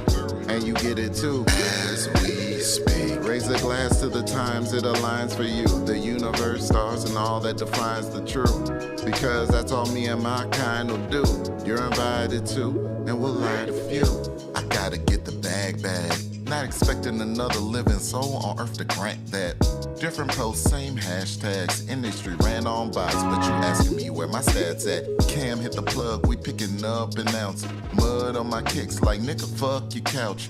Women on my dick cause it ain't tucked in the blouse. Value the time over the money, when I get it I'm out. I really don't try to be difficult, but it's prom night, little bit, give it up. I bet my bottom dollar somewhere out there right now. On this can of sucker switching up. As we speak, got a lot of things that need tending to. Priority be the long-term revenue. And whatever you do, I hope you getting through. And you get it too. As we speak, raise a glass to the times it aligns for you. The universe, stars, and all that defines the truth. Because that's all me and my kind will do. You're invited to, and we'll light a few. A word that evokes many emotions. What you say, not knowing who knows who can have a few cents your way. Low energy life forms wanna borrow mine. When I lend that, I demand the ROI. Just saying, it's the game, but fuck playing. Nothing funny, fam, when a nigga get to weigh in. Get your hand and understand the picture's real large. Word to CM Coolidge, you ought to know the deal, dawg. Entrepreneur. cannot be poor. That's a mentality I will never endure. Meddling in mind while I'm thinking what for. Get 2 5s and go 10 to yours. As we speak, got a lot of things that need tending to. Priority be the long-term revenue. And whatever you do, I hope you getting through. And you get it too. As we speak, raise a glass to the times it aligns for you. The universe, stars, and all that defines the truth. Because that's all me and my kind will do. You're invited to, and we'll light a few. While I'm ducking evil that men do. My nigga Omni sent some shit through. The vibe from it that I got resembles something to vent to. So I calibrate and let my pen move. Dealing with a fistful of issues I can go and write about. A lot of shit I'm not alright about. The universe send me signs, I see them people, them I am out. So I gotta trust it for the guidance now. About to roll me one up, maybe that's what I need. Cause trying to play catch up, keep moving at your own speed. You ain't getting momentum if you ain't moving your feet. And everything that you want gon' come as we speak. Got a lot of things that need tending to. Priority be the long-term revenue. And whatever you do, I hope you getting through. And you get it too. As we speak. Raise a glass to the times it aligns for you. The universe, stars, and all that defines the truth. Because that's all me and my kind will do. You're invited to, and we'll light a few.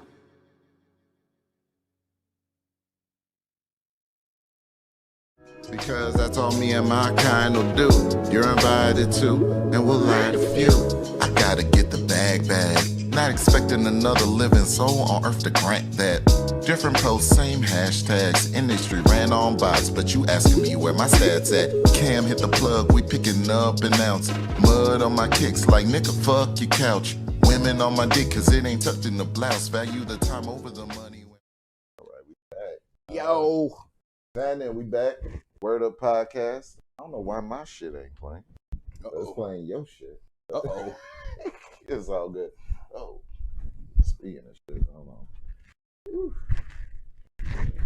We back. Rejuvenated. Rejuvenated. You know what I'm saying? We got this clip from what we was talking about earlier. We're gonna run through. It's hilarious. Let's see what that is. Oh yeah, that one's hidden. Shouldn't be. There we go. Bam. All our shit. All right. So we're gonna go over. We're gonna check out this content right quick. Before he plays that, nigga got me drinking black-owned tequila. It's not even to get vodka. Vodka is Louisville. I don't know if it's black. Oh, okay. I don't know. I can't say it's black. I've never met a black person with the last name Colson. Hey man, you'd be surprised. That's that. But yeah. What is it? That fucking. One of the agents of S.H.I.E.L.'s name is Colson. Oh. The main nigga, Colson. Agent Colson, yeah. That's my shit. I fucks with that. That motherfucker go hard. That killed and came back to life. One of the few motherfuckers out of the thousands that came back. Man. His life. They valued his life more than a lot of people in that show. Colson, that nigga got to come back. Yeah, Colson got to He runs shit too smooth. Yeah. Alien blood, give it to him. Give it to him. I forgot that's how they came. Got him back. Yeah. So when he found out how they brought him back, he's like, "Oh shit! Well, I didn't even think of that."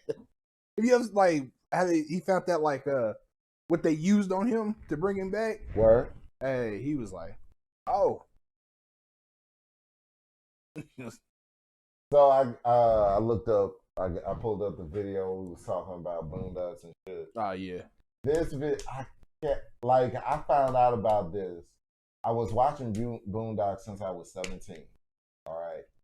I found out about this story when I was like 23. Really, I knew about. I really want to say I knew about the story before the Boondocks episode. Word. Well, that's because you know what I'm saying. You was in Louisville. I'm but didn't know any. So I didn't really invest in Louisville right away. So I didn't watch the news. No, I didn't watch this on the news or nothing. I'm just saying I just knew about the clip before I watched Boondocks. Oh, you know what I'm saying? Yeah. Okay. But yeah, this I don't think this would have made me laugh at it. Shit is crazy. they don't have to embellish. I wish I pulled up a quick clip of the actual Boondocks episode so y'all can see that they don't. You know how people embellish? These motherfuckers wasn't kidding at all. Like, this is really like, listen. Well, it is a word that evokes many emotions in people. It's a derogatory racial remark that has divided people for many years. And a Jefferson County high school teacher has now received the longest suspension on record for calling a student the N-word. WHAS 11's defender Renee Murphy investigates. I don't know why. I love the N-word. I don't know why I wanted. I guess I'm just ignorant like that. I want him to say nigga so bad when he said that. Nigga. It would be more. It was already. It would be refreshing. It would. They already said enough in the fucking clip as we about to watch it, but they said there's so much reverence in the voice. Like he ain't never said that word before. Word. Like I've never said it. Like that shit was a secret.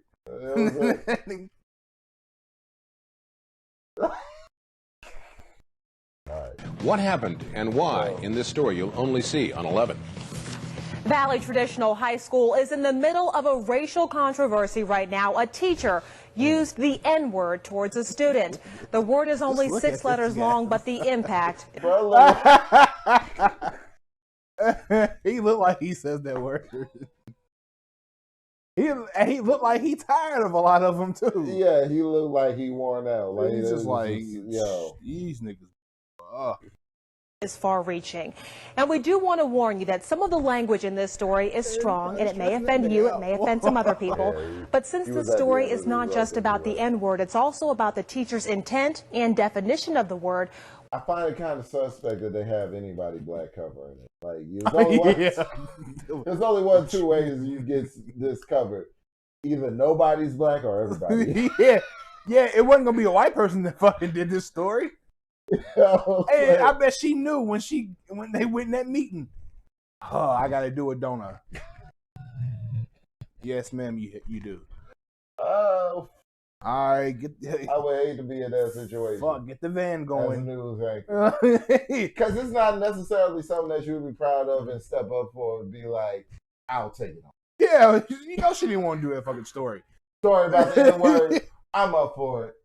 Bet he won't say nigga in my face. Right. And he still did though. Like, yeah.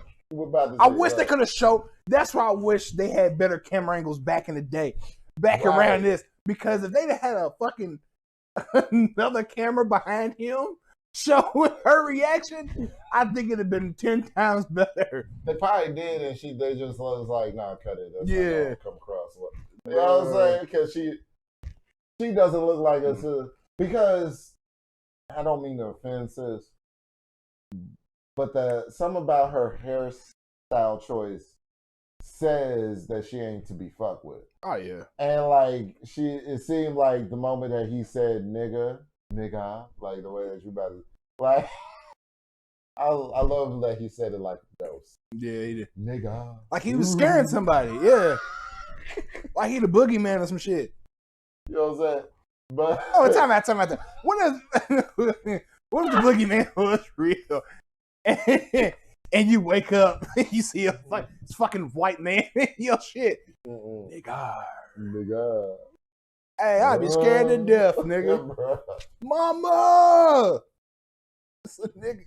It's a white nigga. It's some shit.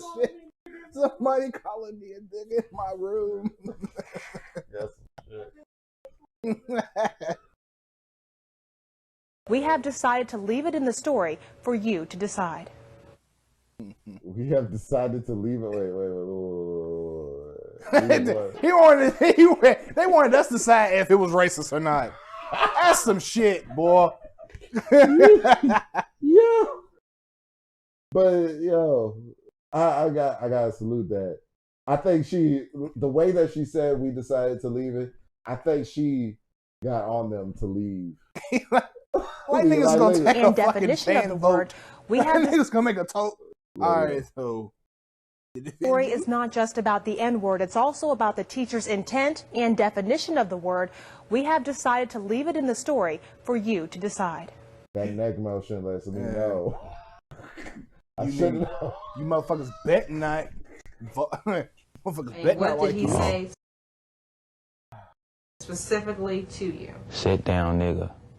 Keyshawn Chavers is a freshman at Valley High School, a Boy Scout, a football player, a member of the ROTC, an honor roll student. Okay, so I understand he's an honor roll student. Cool.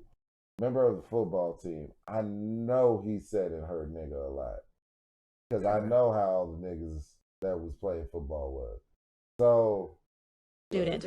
He was hanging around his teacher's classroom door in December. The teacher told him to sit down, and the teacher says that Keyshawn used the N-word first. And I just kind of was stunned a second. Well, then get away from the door, nigga.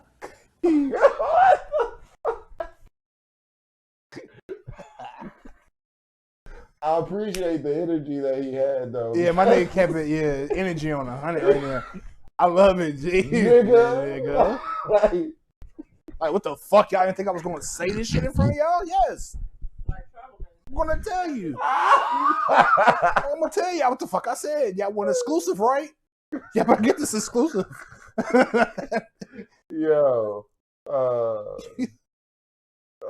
Was stunned a second. Well, then get away from the door, nigga. And I repeated the same insult because that's sort of what I've been trained to do. The school district says that is not what they trained English teacher.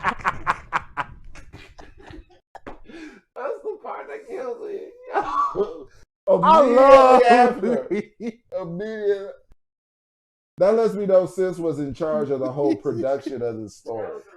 Like she was.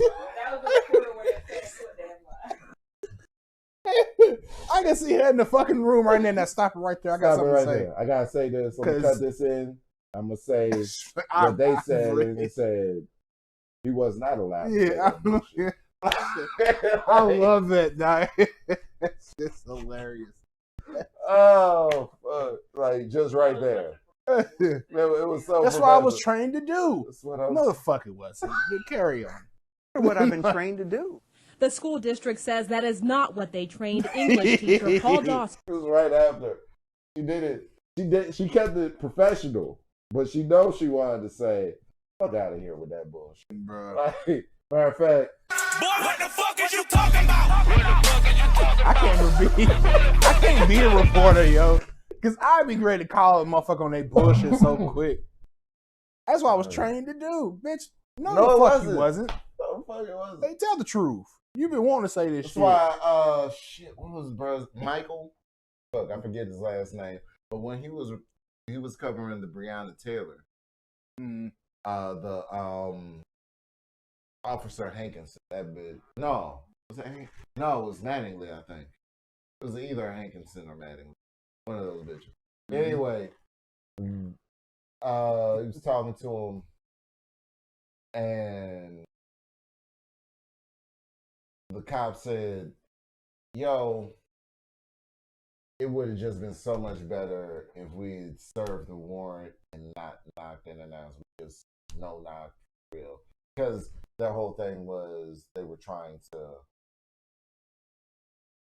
they said that they did knock and they did announce the presence, even though 11 said that they didn't and only one said that they did. Anyway, he said it would have been so much better if we just served the morning and just barged in there. And Michael's looking at it like, for real, nigga? like he really believes that. Like, so I feel when you was talking about the angle cuts, I felt you. Yeah, bro. Because if you can see girl's face, I bet y'all fucking neck. I know her neck's like Kiss right now. Like, really? Just had a 45-degree angle for no reason. I know she wanted to do it. Are you serious? Like, are you fucking serious right now? Yeah. But it gets to do. He tried to say I said it, and I didn't say it, and no one else in the class knows that I said it because I didn't. Documents from the school investigation show that several of the students interviewed from Valley did not hear Keyshawn say the N-word first. Dawson says that students use... I know he wrote this shit out. he had this shit planned, yo. Like, this is going to make his case better. visually on paper was supposed to make it better. I love that he thinks that the A is okay for him to say, but he can't say like it's still the same word. It's just tweaked a little bit for people. For us. Not for you, for us. Yeah. And that shit ain't never been for you, bro. In the words of Eddie Murphy, nigga is what we say amongst each other. Right. In times of revelry. And sometimes we call niggas stupid ass niggas. Yeah, all that.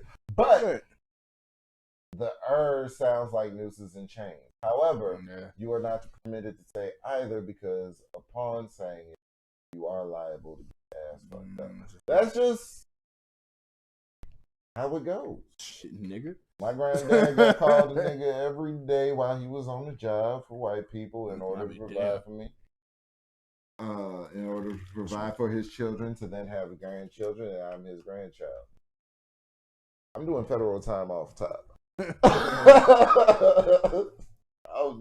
I'd be damn if I let you one of you motherfuckers call me that. Yeah, I'm sorry. This has to happen. You opened the gate.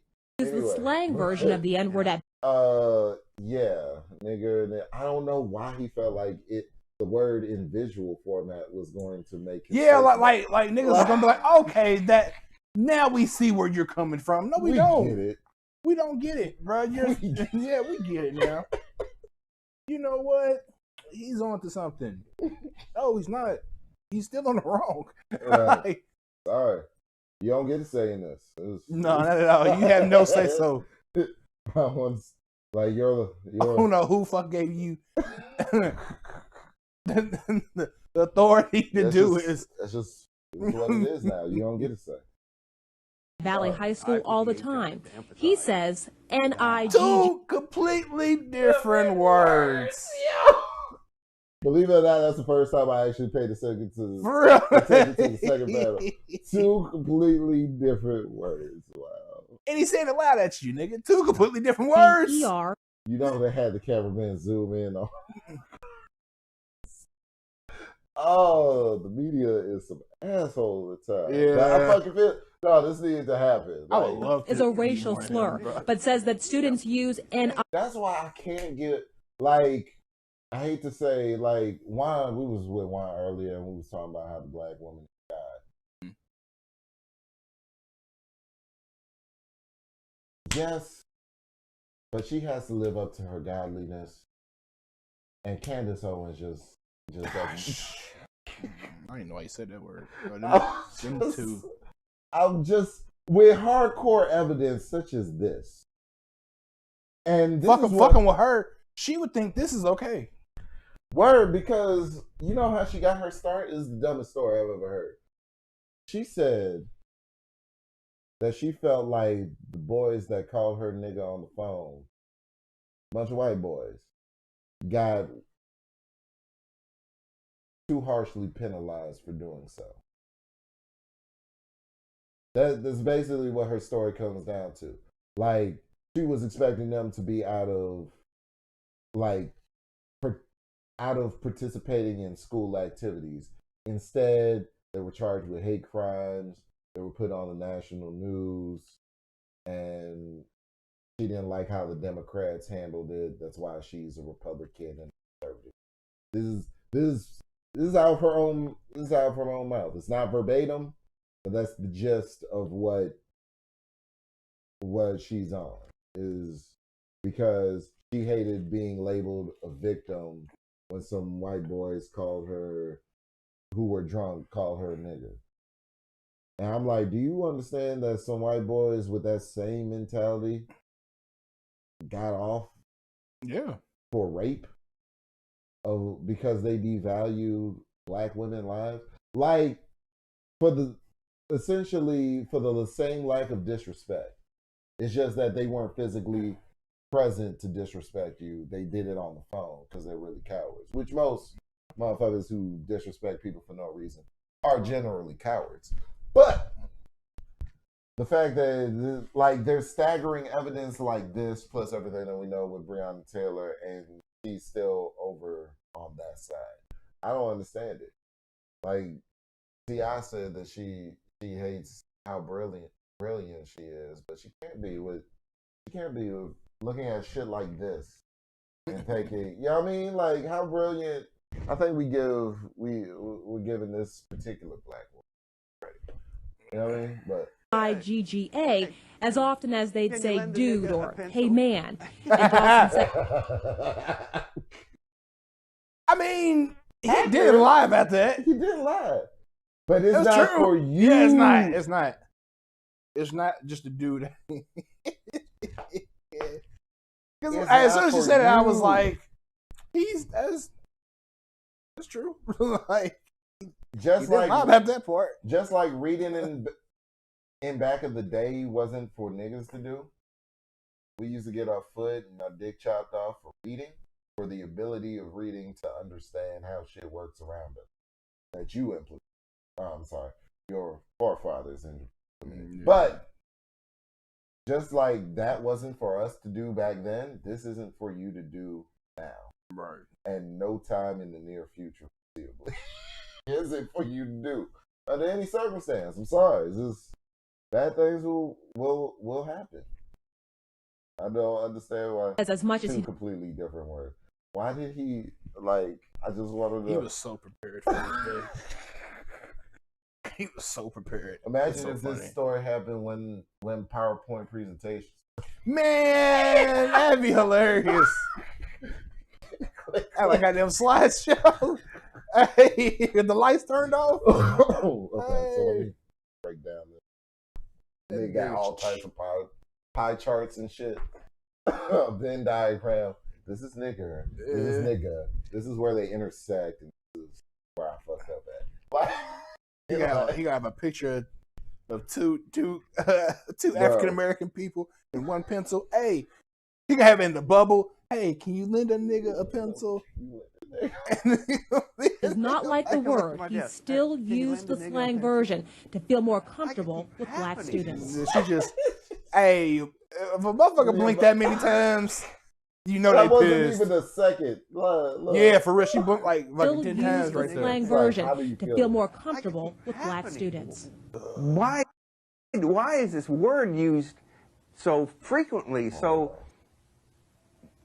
I just don't understand it, and I'm trying to understand it. I need help. Yes, I use nigga. I've used it. I admit it. I put the H on it to emphasize it's nigga. Nigga. And they grab at a motherfucking nigga. Look, his inflections, the cadence at which he says it. You know what I'm saying? Oh, hey, I ain't gonna go front. If I heard somebody say it like that, bro, hey, I gotta look back and see who the fuck just said that. Nigga. Bruh. That, you know, nigga this, nigga please, nigga. Nigga please. Nigga please. Is fucking me up because he's saying it perfect. Like it's his day to shine, bro. So this motherfucker has literally like he like the kids would say nigga around him. He would listen to this language, and he would probably go home and recite and practice and dissect this shit to understand. I bet you he was in his fucking car, listening to the radio or a CD that he done bought. But look, there's only one right way of saying nigga please, and his face. Yeah. When he says nigga please. Nigga this, nigga please. Hey, bro. I swear, it's something about him that he had been watching black folks for a while, bro. For him to say it like that, bro. I understand he's around a lot of black kids, bro, but that's more to that. Yo. He was watching. He was watching black sitcoms. That nigga was watching He was watching The Wire at the time. That nigga was watching Def Comedy Jams. Word. Like, yo, he was watching Bernie Mac special. Like, yo. You know, can you lend a nigga a pencil? That's my favorite part. Can you lend a nigga a pencil? Cause I sort of, bro. Cause that be some shit a nigga will say though. Can a nigga get a pencil, please? Oh my god. What kind of example are you setting for your students if you use a word that you don't want them to use? Upon reflection, that's not good. Dawson was suspended for 10 days without pay from January 9th to January 23rd, and he has to go to diversity training. He says that he learned from this experience. This nigga's been studying. He gonna get through that because he clearly has been studying. Yeah, for real. He's good. He just needed to. He just doesn't understand. So the part where he fucked up, he doesn't understand why he can't say it. Yeah. You know what I'm saying? He's good. They just needed to pound that part through his head. You know what I'm saying? Not acceptable for you. Yeah. I don't care what these students do. Yeah. You can't say that. Can't shit. do it. You know Even though you're real fucking good at saying it. You know what I'm saying? He But should don't go ever say into it. voice acting. Man, because you would never Experience know. in hopes that others think twice before using the N-word. I will never say any form of nigga. I'm cured of that. Of nigga. Hey, you would think he was gonna say the N-word, but I will never use the form of any nigga. I'm never gonna use the form of what I just said. Yeah, you couldn't even That's say what I'm that. saying it to you. Like, yeah. I'm not gonna use nigga. I'm not gonna use a nigga ever again. Cause these niggas around here, boy, get a nigga in trouble. You know what I'm saying? Like, yo, I'm never gonna say nigga again, nigga. Like, shit, nigga. I just want these niggas to be calm in my You know what I'm goddamn saying? classroom. Yeah, the nigga just I trying would tell a motherfucker too, like, bro, you know how many niggas I got in my classroom? Each period, nigga. Nigga. Yeah, I can't call this nigga a nigga. Right. I can't call this nigga a nigga. Yeah, got me I'm just- fucked up in here. Just, yeah, nigga just trying to live. Mm-hmm. All nigga trying to do. They can't do nothing around here. Paul Dawson says that he is sorry for the way things were handled, I wonder where he's but at Keyshawn right now. says I that swear. he I is wonder not what both these looking niggas for any is. I apology. wonder where they now Apologizing is with going them to change two. the fact that it happened and I he's swear, not I been wish punished. I wish we can do it, bro. Where are they now? So I'm gonna look this up after you bullshit. I'm gonna love both of them. Sorry for the way things were handled, but Keyshawn says that he is not looking for any apologies. Apologizing is going to change the fact that it happened and he's not been punished. I know them two motherfuckers had friction And when he came back after his 10 days. Him, Not just him, every black student in the Yeah, community. I know he probably.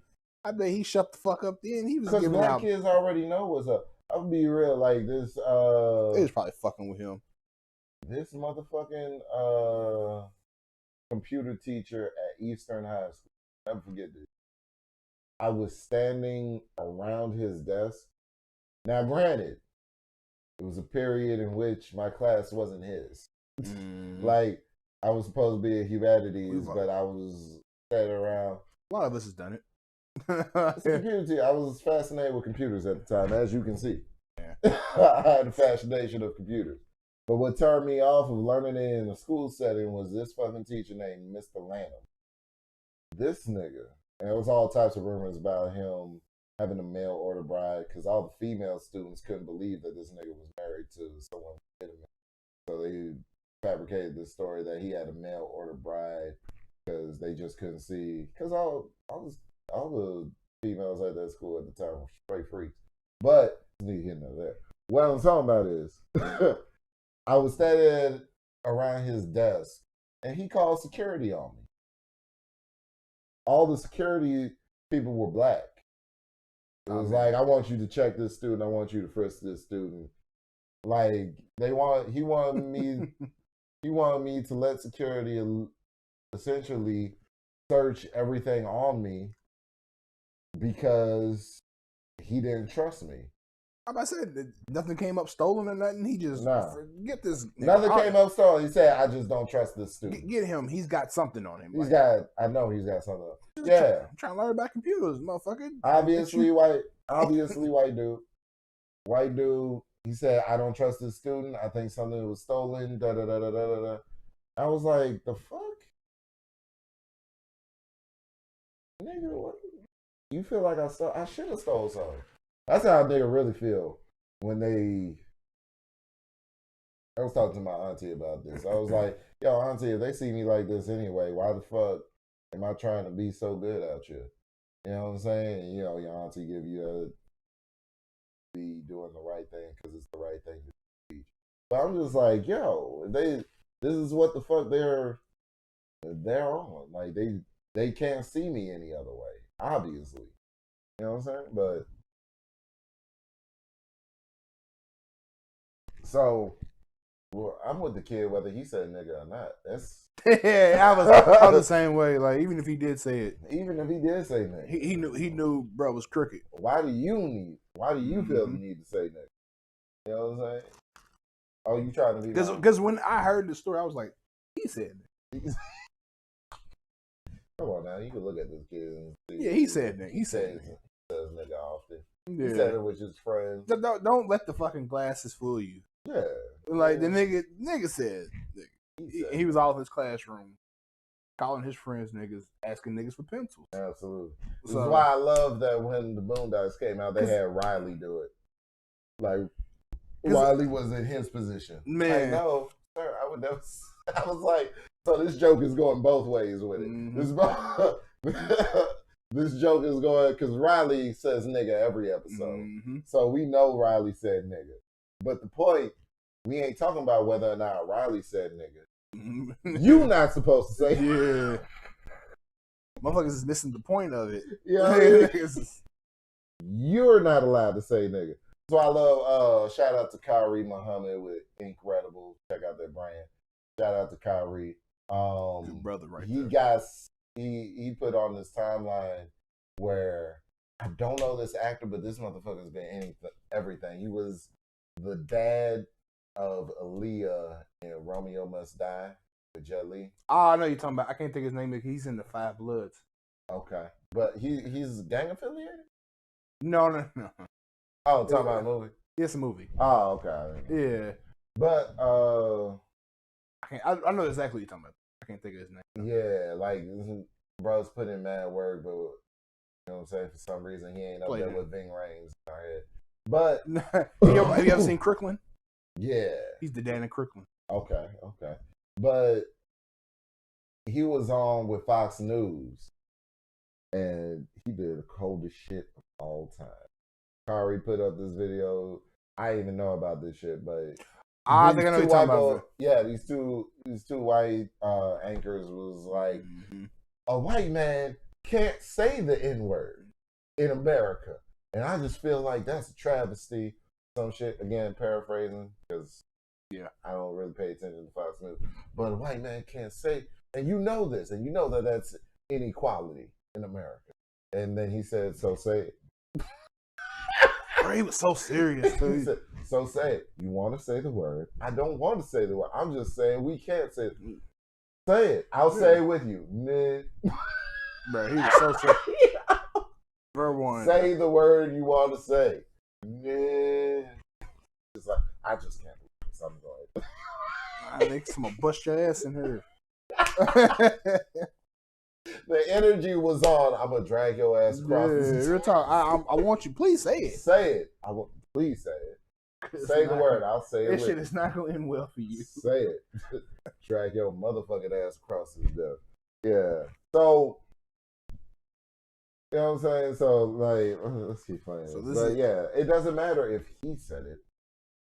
You're not supposed to. Basically, this is a installment. You can. This is to every racist out there. You can say the N-word. But it's just like I was taught how to be a man from day one. You got to be willing to accept the consequences of your actions. There's a hell of a lot of consequences behind that motherfucking word. You say it. I hope you accept everything that comes after. That's it. That's all I expect. If you say it, I hope everything that comes after you accept. Before you made the decision to say that motherfucking word, because niggas just ain't gonna let that fly. Nah, not at all. Having this job anymore. Paul Dawson says that he wants there to be a steadfast policy in Jefferson County Public Schools against people using the N-word. Right now, when it is brought up, it's dealt with on a case-by-case basis with the district. And we should mention that Keyshawn is still in Paul Dawson's classroom. Dawson has been with the district for 20. Does that imply for every white person? What do you mean? Say a white person grew up with you, like in the hood type. You know what I'm saying? Okay. He done been through the trenches with you. He didn't. I'm just saying. Y'all done made money together. He knows family. He knows everybody in the hood. He got a pass. He got all that. If he just says it, not he ain't got to say it a lot, but if he says it from time to time, is that still a no-go, or is that you know what I'm saying? Is that I guess okay? I feel like that. Like, I think like this. If that is the circumstance, still no. And the reason why still no is because we're not predicating nigga off of how we're living now. We're predicated off of like I said, my grandfather had to endure that word while he was doing back-breaking labor, 2 jobs to get 20 racks a year to feed a family of 9. The only reason he endured that was because he had that many miles to feed. You know what I'm saying? I think that no, it's not acceptable because of the amount of lynchings and the amount of like I dig what Oprah says on when she says she doesn't want to hear the word nigga because there's so many people in American history that have died behind the word nigga. I feel her on that. But I feel like it's wrong for her to demand that of the people who were killed, who have been historically killed behind the word nigga. You know what I'm saying?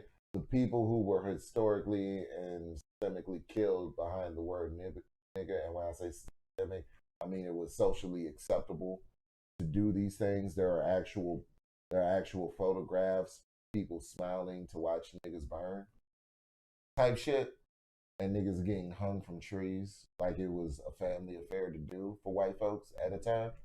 So I think that if anybody deserves the right to say nigga, especially if you go deep with it, nigga is derived from a lot of the N words in Africa, primarily niggas, which is Ethiopian royalty. So the fact that we're calling each other nigga, we're referring to each other as royalty in a sense. The fact that they call us nigga, it's due to their historical inversion word. They inverted the words to suit a lowdown. Oh yeah, it's like to make fun of. It's like if this country gets taken over by North Korea at some point in time, and they all start calling American president. It's like, oh yeah, you're the president. You're the president today. President ass. You presidential today. Hanging us from trees, shooting us up, and raping women and children and men in some cases. If you know about buck breaking, you know what I'm saying. So that's why you're not allowed to say because you inverted and you abused that word. So you're not allowed to say it. So I abuse you. Should you use that word because historically, what is meant from your lips and your ancestors' lips were to mock the fact that we deemed ourselves as royalty. You took us on the slave ship. You know what I'm saying? You know what I mean? Like that's what it comes down to for me. But for white people, it seems to just be a word where it's really you taking people that were supposed to be in the highest in their society and mocking them when you took them from their society and put them into the lowest space in your society. You mocked them and inverted the word from niggas, nigga. You know what I'm saying? To nigger. You know what I mean? And then that's why, like, I never understood why nigger was a bad word, but Nigeria was a country in Africa. Nigeria and Niger. It's just removal 1G. You know what I'm saying? Sure. That's because these are originally African terms that were meant to empower and to inspire us. They inverted it to something to demean us. That's why you can't say nigga. Well, there you have it. That's all I'm saying. That's all the fuck I'm I don't know. saying. I just asked because I mean I know that word bothers me, but like I know a couple. I ain't gonna say a couple. I know maybe 2 or 3 white people that says it. They don't say it like that, but you know what I'm saying. Like but like I know what they. You know what I'm saying. I know who they've been around. I know who they grew up around. Like you know what I'm saying. Don't get me wrong. It's not. It's not okay to say it all the time, but I don't know. I have a different belief than everybody else. Like, I don't. That word bothers me, but it just doesn't bother me as much as other people. But I'm from. Well, you're from Alabama. I ain't from Alabama. You ain't from Alabama. Where you Kentucky. from? I'm from here. I'm from Harlan County, Kentucky. Harlan. Oh yeah, that's what it is. Harlan. Yeah. Well, I know. No, I'm saying. I wish I would be from fucking Alabama. See those people is from Alabama. Yeah, I couldn't do it. Those people from Alabama. But like, no. So I was like, you experienced racism. Yeah, but no, I'm from Louisiana. I'd be a dead nigga. In the in the South.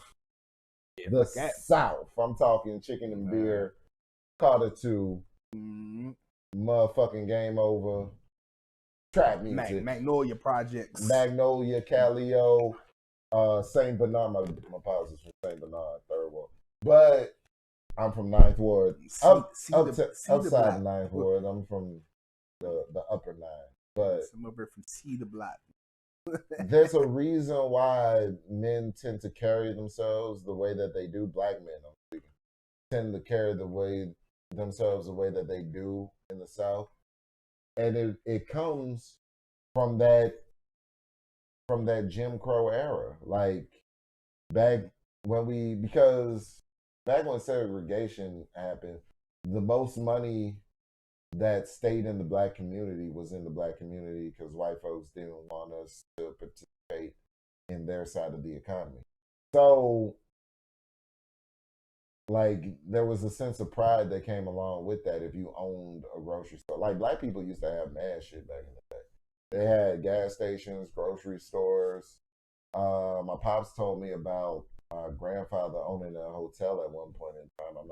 I haven't asked other relatives to confirm that, but you know what I'm saying, you hear these wild stories of black folks back in the day about the shit they used to get into. I know for a fact that they had a watermelon stand because my uncles did confirm that. You know what I'm saying, just about the hustle was always a part of the black community. You know what I'm saying, whether or not you were slinging dope or not, there was always a hustle to be had. So you didn't have to sling dope, you could sling some watermelon, cantaloupe and shit, and you know what I'm saying, make your money that way. But that's what I'm saying. My grandfather suffered 2 jobs, had his own side hustle, and he had 2 full-time jobs that got him $20K, which was decent was okay money back in the day. Yeah. Wouldn't do shit now, but it was okay. Yeah. Back in the 2 full-time jobs for that much money. All right, and he had a watermelon stand and possibly a hotel as well. It was supposed to be where Ruby Bridges' parents were staying. I don't know, but who's Ruby Bridges? Ruby Bridges, Brown versus the Board of Education. Mm-hmm. Yeah, that little girl. Yeah, but as soon as you said that, I was like, but. Yeah, you know what I'm saying? So the fact that we come from that, we no longer have to endure what the fuck you tell me on the job. I don't, because somebody's hiring. As many people as I know that haven't held down a job in years and whatnot, simply because, see, this is how comfortable we've gotten. Like, some niggas can just actually choose to be lazy. like some niggas really just actually choose nowadays to not have a job. Because I know if I fill out a Thornton's or a Speedway or I'm never going back to Walmart. But if I choose to fill out, This is the. I'm definitely not. Yeah, you did Walmart too. Hey And man, work me like I ain't shit. you know what I'm saying? There's another place of employment. Like if I leave where we at now, I know I could go to an Amazon. Yeah. Amazon's always hiring. There's places out here that are always hiring. Yeah. Back in my grandfather's day, they didn't have those options. That's why he had to endure. They had to make a job for real. Yeah. If they could. You know what I'm saying? That's why I got to feed these 9 kids. This is making the best money I've seen throughout the course of my life at the time. So, yeah, I'm going to be called a nigga every day for the sake of my children. If that didn't happen to him, I likely wouldn't be here. You know what I'm saying? So, like, out of respect for that, he didn't get called a nigga all those days of his life just for me to be called that.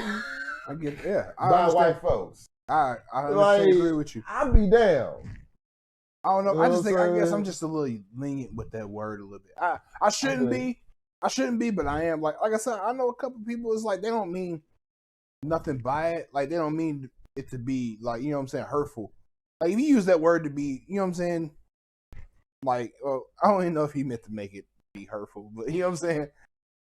He really feels like bro really feels like he was trying to understand some shit, and he fit like.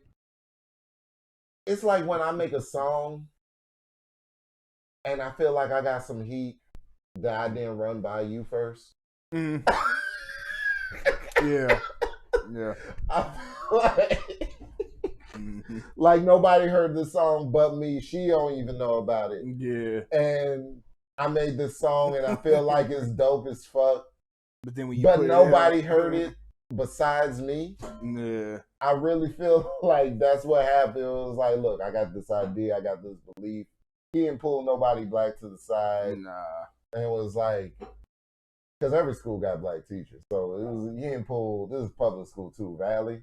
I know there's a black teacher that he could have consulted and be like, look, listen, Desmond, let me holler at you real quick, Desmond. Yeah. like, yo. So I've been hearing this word a lot. I've been hearing this word a lot, used amongst the students. Can you break it down for me? Like, he didn't do none of that. He just did research on his own and then decided to present it. And not even present it, just decide to implement it in his own personal life. 2 pieces of paper. Completely different. The 2 that y'all thinking. 2 completely different words. Nigger, nigga. Okay? 2 completely different words. Like, he had to write that when they got it, because, like, yo. He had that ready. He had that ready? I know he did. That motherfucker, he knew who was coming and what they was coming for. Bro. And that nigga said, I have to be prepared. Bro. I need to put on my best cardigan. I can't see it. My how best he thought Dockers. This was a good idea. I can't see how he thought My this was best a good Dockers. Oh, shit. Oh, shit. Years, and Keyshawn is still in that classroom because Dawson is an honors English teacher. There are very few honors English classes, so he is still with him. Well, now he was. English. He's honors him. So you have to see it. He tried to break down the. I'm telling you, he tried to break down the word into something logical. Yeah. I'm like, maybe he didn't mean nothing by it. He didn't mean nothing by it, but it's not for you. This is what I'm saying. It's not for you. White people. White people will watch it. No. Not everything is for you. Okay? Certain shit on this earth isn't. Listen, the sun doesn't fuck with you. Yeah.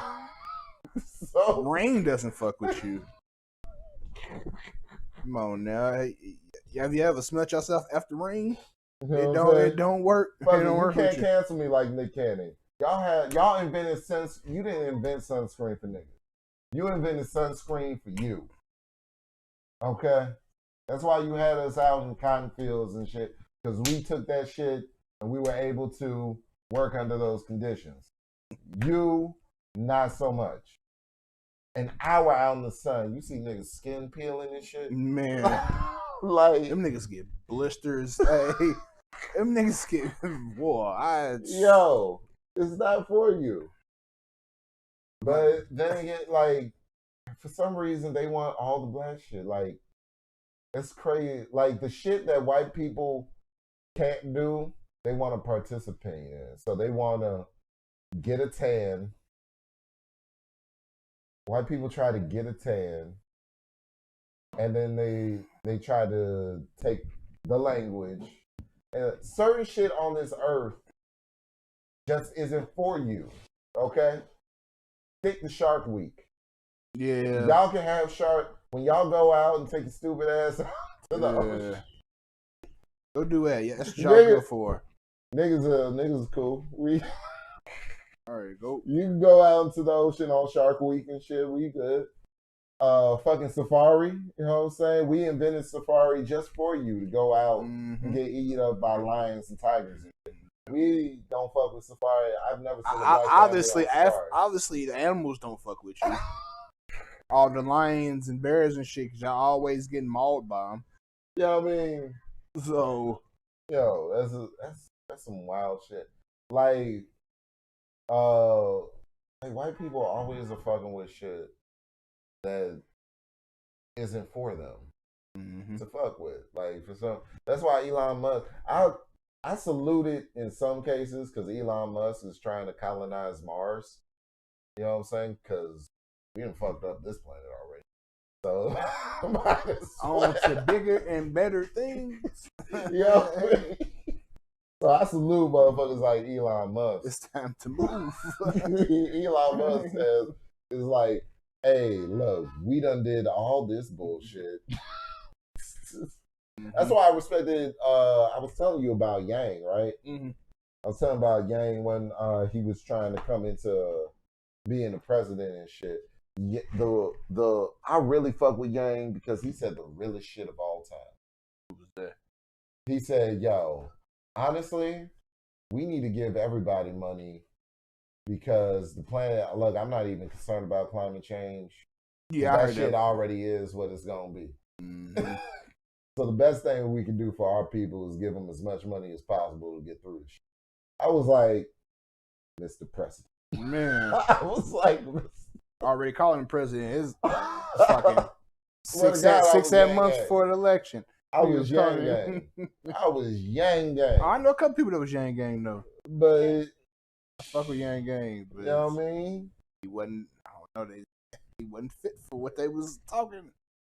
You know what I'm saying? So like the fact you want to give everybody $1,000 a month. Man, I could use that. How could you bet against him? That's what I don't understand about human beings. Someone says they want to give me $1,000 a month. You got my votes. Yeah, but it's all about who. 1,000 racks a month. But I mean, not 1,000. He didn't want to give it. Not 1,000 racks. $1,000 a month. You got my vote off top. I'm sorry. That's it. You know what I'm saying? But you know, $1,000 a month. That's $12,000 on top of what I make at the job. The white people don't go for that shit. Yo, look at who his name was. What again? Yang.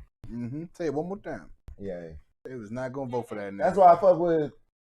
That's why they want a white name like Trump. I fuck with Asian, like any Asian that's in hip hop. I fuck with off top because I know that these white people be fucking with them just as much as they fuck with us. Oh yeah, that's right. Like Yang, I fuck with Jin, even though he ain't got much of a career anymore. But if you ever watch a Vlad TV, which fuck Vlad, fuck you, Vlad TV interview with Jin, he's been through some real shit. Yeah. But China Mac, he been through some real shit. Fucking Dumbfounded. Yeah, I fuck puts out some of the hardest videos I've ever seen. I fucks with. Like Dumbfounded was doing you know how we got the Reface app and shit? He was doing that shit way before that shit was popular. He did that on this one song. I forget what it's called, but I'll show you when we're done with this. But, you know what I'm saying? Dumbfounded, China Mac, Jin, I respect them because I know. But this is the only thing, though. Asian people got reparations. They ain't give black people reparations for the servitude of the because there's too much. There's too many of us, and there's too much. Like for every slave owner, there was like hundreds of slaves.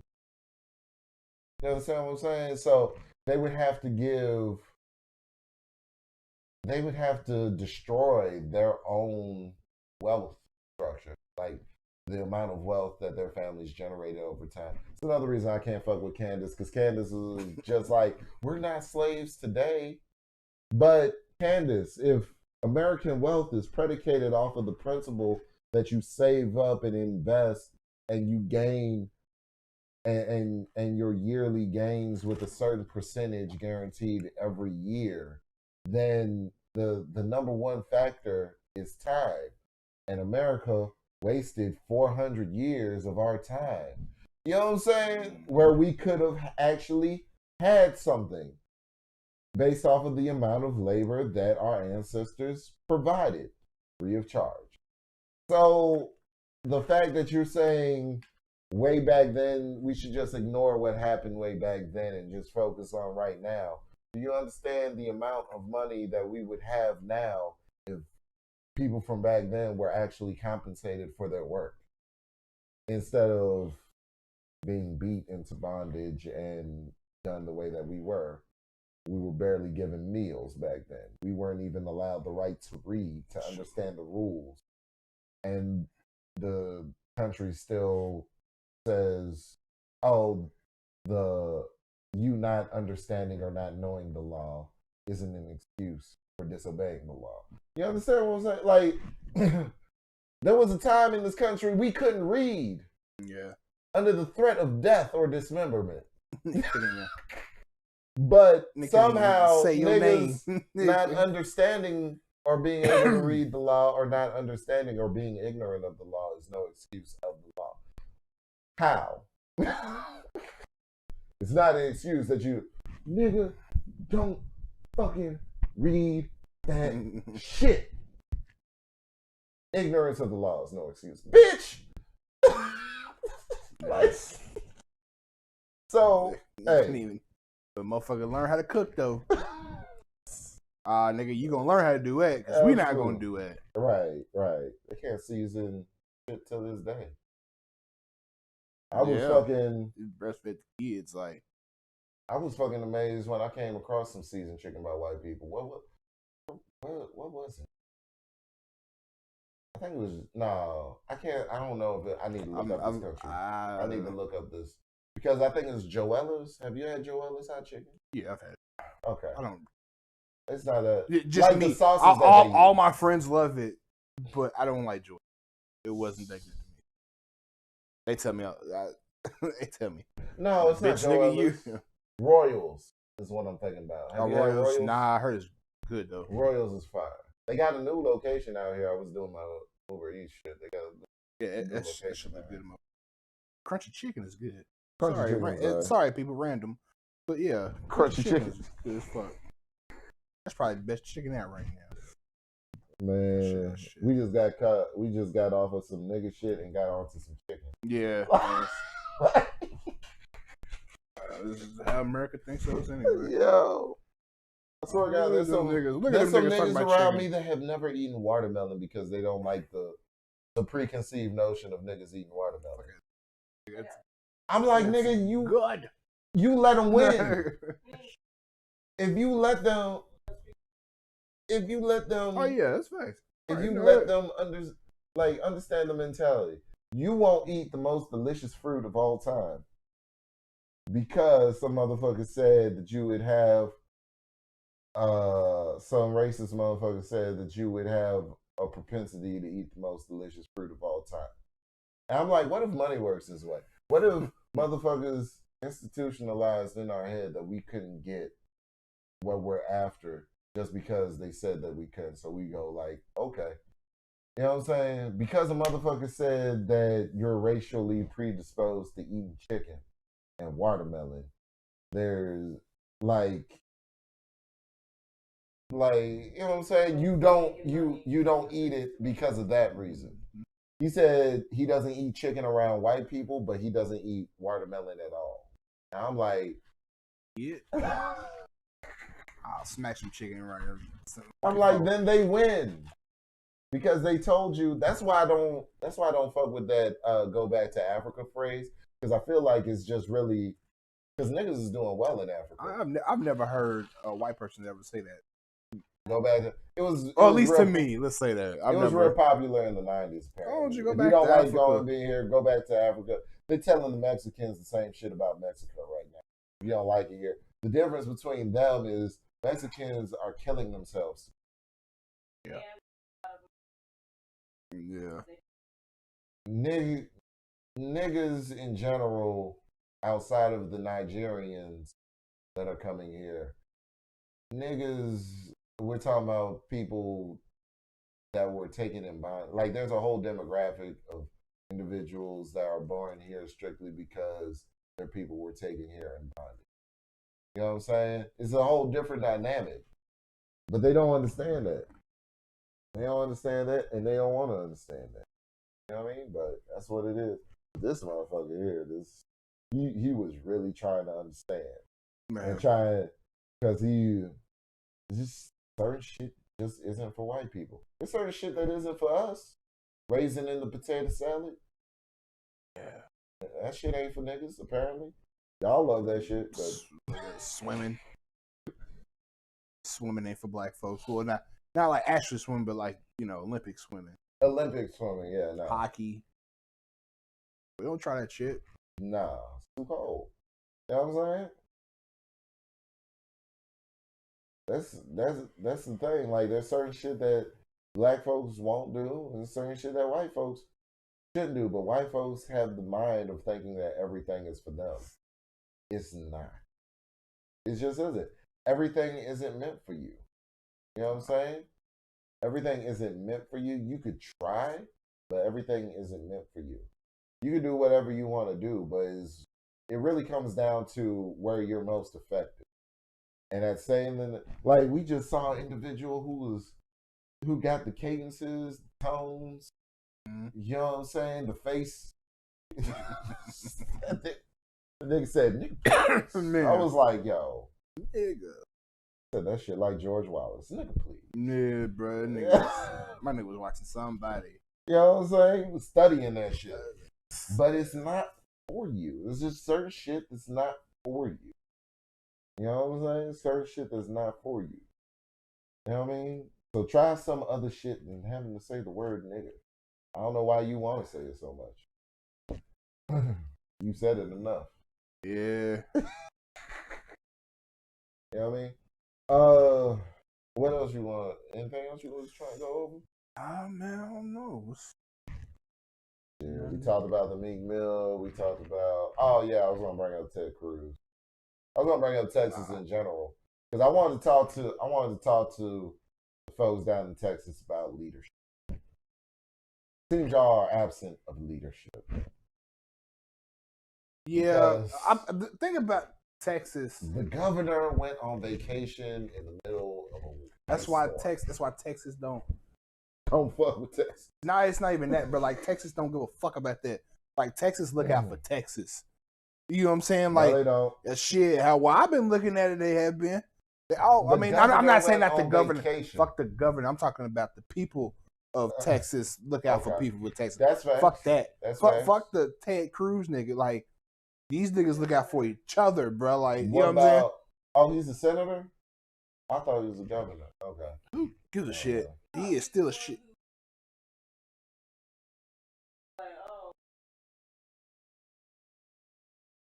I know he was shit.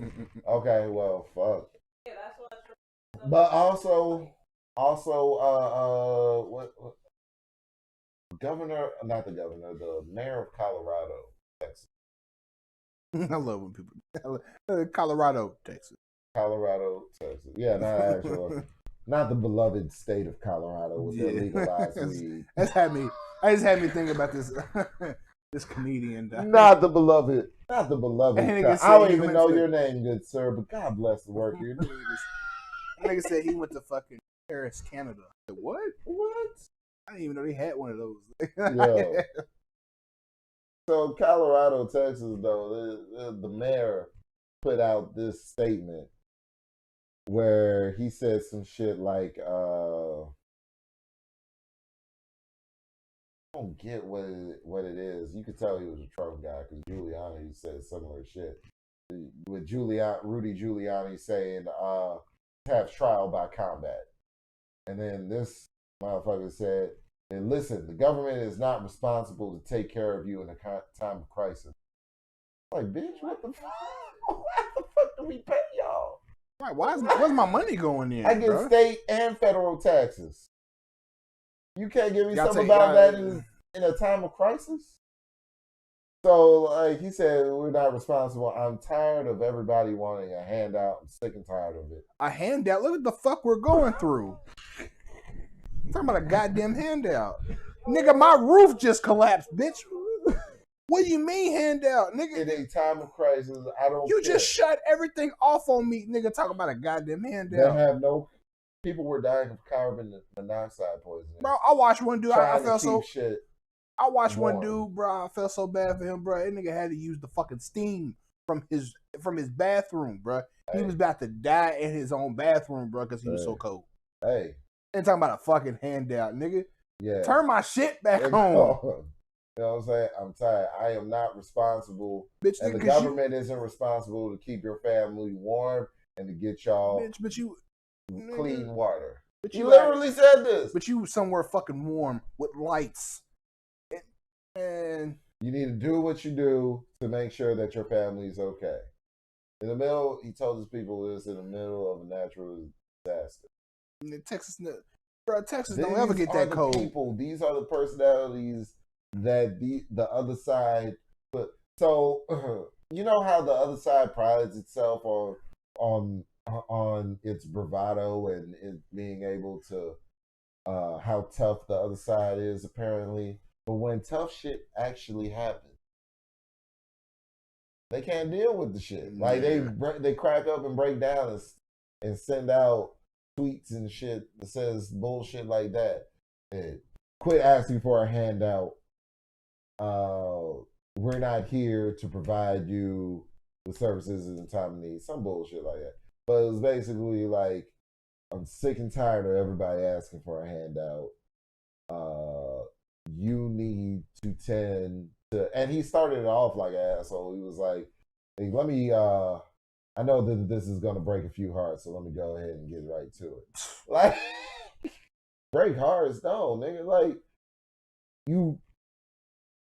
you're unfit to serve because your office was an office of service.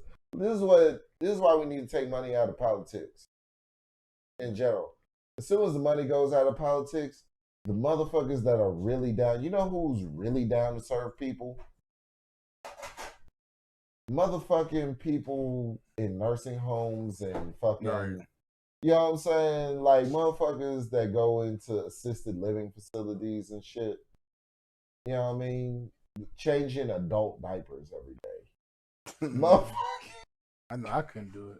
Those motherfuckers need to be made millionaires. I don't give a fuck. Man. Like, yeah, they need something. Those motherfuckers need the $100,000 a year job. That needs to be $100,000 a year job because they wipe up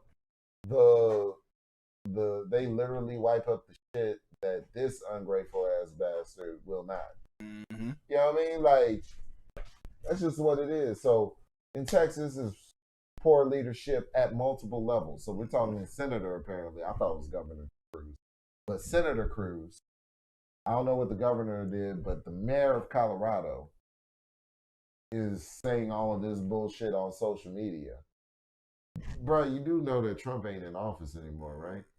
Like, you can't, People like, feel the time of politicians talking bullshit that they feel is over because, you know, like, your boy about to get the cuffs on him. Like, oh, that's another thing, too. Like, Trump needs to be arrested immediately. Like, if he doesn't get arrested, yo, it's going to send a clear message to everybody that wasn't born under those circumstances. He's not arrested. I hate that. Yeah, but I just don't see it happening, bro. It needs to happen at 60 years old. But, you know, and this is the thing that we get into when we talk about black and white. Like, there's certain allowances that I don't understand why everybody involved in the case that was black, even the black judge on the Amber Walker case, gave her less time and allowed her to use the castle doctrine simply because they thought she was like how she felt and how she thought it was her home. They allowed her to use the castle doctrine. Like, white people get away with too much, though. White people get away, and it was a black judge, black female judge. I'm like, how you gonna let sis, how you gonna let her get away with that bullshit? Kill a man eating ice cream, smoking weed in his house. Nigga, I'll be damned. I'll be damned. Some of them don't be caring though, bro. If I'm eating ice cream and smoking weed in my crib, I'm kicking back. Long, hard day at work. Nice apartments too. Nice apartments look like. And she was like, I'm sorry. I felt like it was. I thought it was my home. Just like Christopher Columbus discovered some shit. You discover somebody else's home, shoot them in their own home, and all you get is 10 years. A nigga would be doing life under similar circumstances. I'm sorry, you can't tell me nothing. Yeah. You know what I mean? Like, you can't tell me nothing. From what I've seen of this world, a nigga will be doing life. So that means I can go into any one of my neighbors' apartments and just fuck up the place. I just thought this was my shit. I thought I was fucking up my shit. Nah. You got the same refrigerator as me, yo. I thought it was. Shit. Sorry, I didn't right away when I entered. I didn't notice the pictures of that he had of his family. I swear. You know what I'm saying? Like, the fuck. And we got Castro doctrine here too. That's why they can't get Kenneth Walker's ass. Thank God. You know what I'm saying? Like, because they were trying. Yeah. They told that man, oh, it's unfortunate that you didn't get hit. Man. The night after you shoot up my fiance, you tell me some bullshit like that, I'm going into Batman Punisher mode. Yeah. You know what I mean? Like, what the fuck you mean by that? What you mean by that? What's up? It's unfortunate that I didn't die when you fucked up on the job and it cost somebody their life. Man. Nigga. Somebody I love too? What? Alright. That's why the policy needs to be an officer is held at a higher standard than a regular citizen because an officer took an oath of office. Yeah. Regular citizen did not take any oath to hold up a standard that we would protect and serve the community we live. But the officer did, and the officer failed to do so. So I feel like if you fuck up on the job as a cop, it should come with criminal charges anyway. Because the shit that officers get away with is criminal shit. Yeah. You know what I'm saying? Like, then less motherfuckers would be inclined to go in it because they got fucked up in high school. There's so many officers that talk about them being good officers and other officers being on the force because they were picked on or bullied by a particular demographic when they went to school. And they just want to hide behind the badge in order to protect them from all the bullshit that would come with it. So, from them, you know what I'm saying, enacting their own will upon people that remind them of those times that they got bullied in high school. I'm like, shit. That's just what we got. But this brother here, he clearly seemed like I wasn't one of them niggas in high school, man. What? They got picked on like that. I mean, nigga, I heard jokes, but they get picked on like that. Yeah, you hear jokes, but like getting picked on to the point that makes you want to throw on a badge you to hide behind. I know what type of nigga you gonna be. So I'm gonna be right there to arrest you. No. Yeah, that's talk about a 4-year plan. That's a plan for your ass. You plot on a nigga's life for that long. Okay, after you graduate, go out of college, I'm gonna be right there to arrest your ass. should you do anything, or I suspect you doing anything, and I can throw any charge at you that I feel like. A lot of the protesters was talking about they when they were protesting shit, the cops were talking like, lock them up. We'll worry about we'll come up with the charge later. Literally what the cops were saying at the Breonna Taylor protest. Throw the cuffs on them. We'll come up with the charge later. We'll figure it out when we get to the station. You know what I'm saying? They cost people their jobs behind. Yeah. Cost people their jobs behind that because their job didn't understand why they were getting locked up, and it wasn't an excuse to absences when people were getting locked up on these charges of inciting a riot or whatever bullshit charge that they came with. You know what I'm saying? But that's what it is. That's what it is. We was talking about Boondocks. What up? Oh, did you listen to, speaking of some Black Power shit, did you hear Jay-Z and Nip? Yeah, I did. I like it. I like that track. You like that track? Yeah. What it feels like? Yeah. Yeah, they said it's an old track though. It is. It seemed like it. 2013. It just took they said the second verse off. Just had Jay-Z have the second verse. Mm-hmm. They had some other guy on it. I forgot one. It's a really good track though. Absolutely. I think it fits the mode of the movie, for the for the soundtrack. Absolutely. I need to watch that movie, Judas and the Black Messiah. If anybody hasn't seen it, you said it's on HBO Max. The HBO Max is getting up there. Like with Disney, I'm gonna have to get a Disney Plus subscription so I can catch up on my Marvel. But HBO Max give me like 3 more good ones. Cause I want, if I'm subscribed to something, like I'm subscribed to Spotify, so I play that regularly. I'm subscribed to Netflix, so just because I know that the bill's coming up, it makes me want to be like, what they got on here? I'm about to cancel my Netflix, so HBO might be coming up. But they got a lot of good stuff.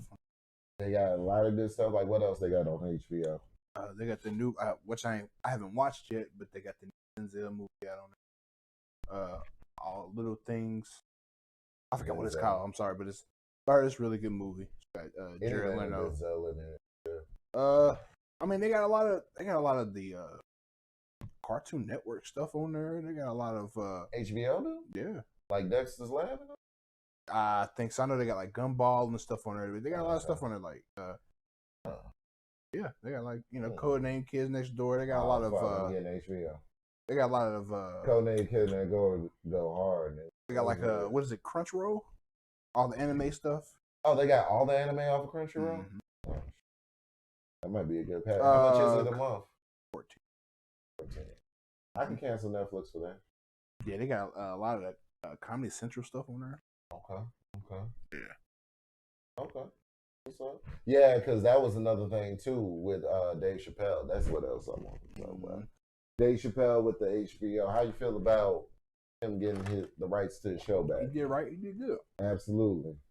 And see, this is why and his core fan base did good to not watch it, and he has some loyal fans. This is why I say people should do what they want to do, and just let the work that they do attract the motherfuckers that are into what it is that they provide. Because Dave Chappelle, and I was just watching Earthquake on Vlad. Mm-hmm. Fuck you, Vlad. Cop. I was just watching Earthquake on Vlad, and Earthquake was talking about, I mean, they were going back and forth. Like, Vlad's point was, because Vlad thinks he's so great, he feels like he had something to do with everybody's success that's ever been on his show, which I can sort of see as far as exposure. But I'm talking, like, when we're talking about actually signing the deal and negotiating the terms, Vlad, you ain't have shit to do with that. Nigga ain't helping nobody. Ain't, like, nigga, I can't even use your content on my channel to critique it. So, who are you helping? And the critique game, the way that the critique game, you're actually hurting yourself from becoming a bigger brand in the long run. Because the critique game, if someone critiques your shit, someone that views their content will go and watch your content. That's how that works. But Vlad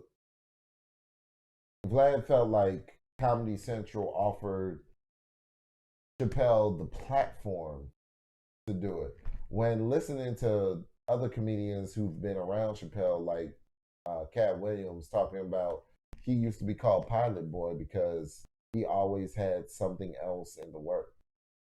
Talking about Dave? Dave, yeah. So if it wasn't Chappelle's show, it would be another show or something, maybe a sitcom or a movie or, you know what I'm saying, something always to offer. So he was going to get picked up eventually. It's just that Comedy Central is the one that took the chance. Yeah. So, you know what I'm saying? I don't know if you remember how TV was back in the day. You get like 52 channels. Yeah. 52 stations to push something on. So if it wasn't, and then when we talking about the theater game, you know what I'm saying? He actually did have the cult classic, what was it? Half Baked. Oh yeah. That's a cult classic. It's a treasure now. It wasn't shit back in the day. Like nobody was checking with Half Baked. Yeah, people started to gravitate to it after the years. Yeah. The movie coming out. So I get what Vlad is trying to say. And Vlad is in favor of Comedy Central because he said Comedy Central, he already signed the rights away and all of this and whatnot with Comedy Central. But Earthquake is coming from, see, we're dealing with the law and natural law.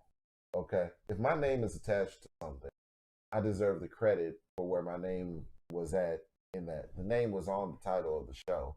So Dave Chappelle deserves credit for the show. You know what I'm saying? That's natural law. That's irrefutable regardless of paperwork. This is just what should happen. But because he was a stupid, naive kid and just took the money right away when he had, at the time he said he had children to feed then. He took the money that they offered him and ran with it because he had to pay bills at that time. He had to figure some shit out and he had to pay bills at that time. And he had a newborn child at that time. So he made a rash decision just based off of necessity. Like Scottie Pippen. You know what I'm saying? Scottie Pippen took the $2 million and then everybody else waited to sign their contract when the NBA, well, they signed for better and then the NBA took off. I don't blame that. I blame that on bad business. I blame that on people around him for him to take that little fucking money. Man.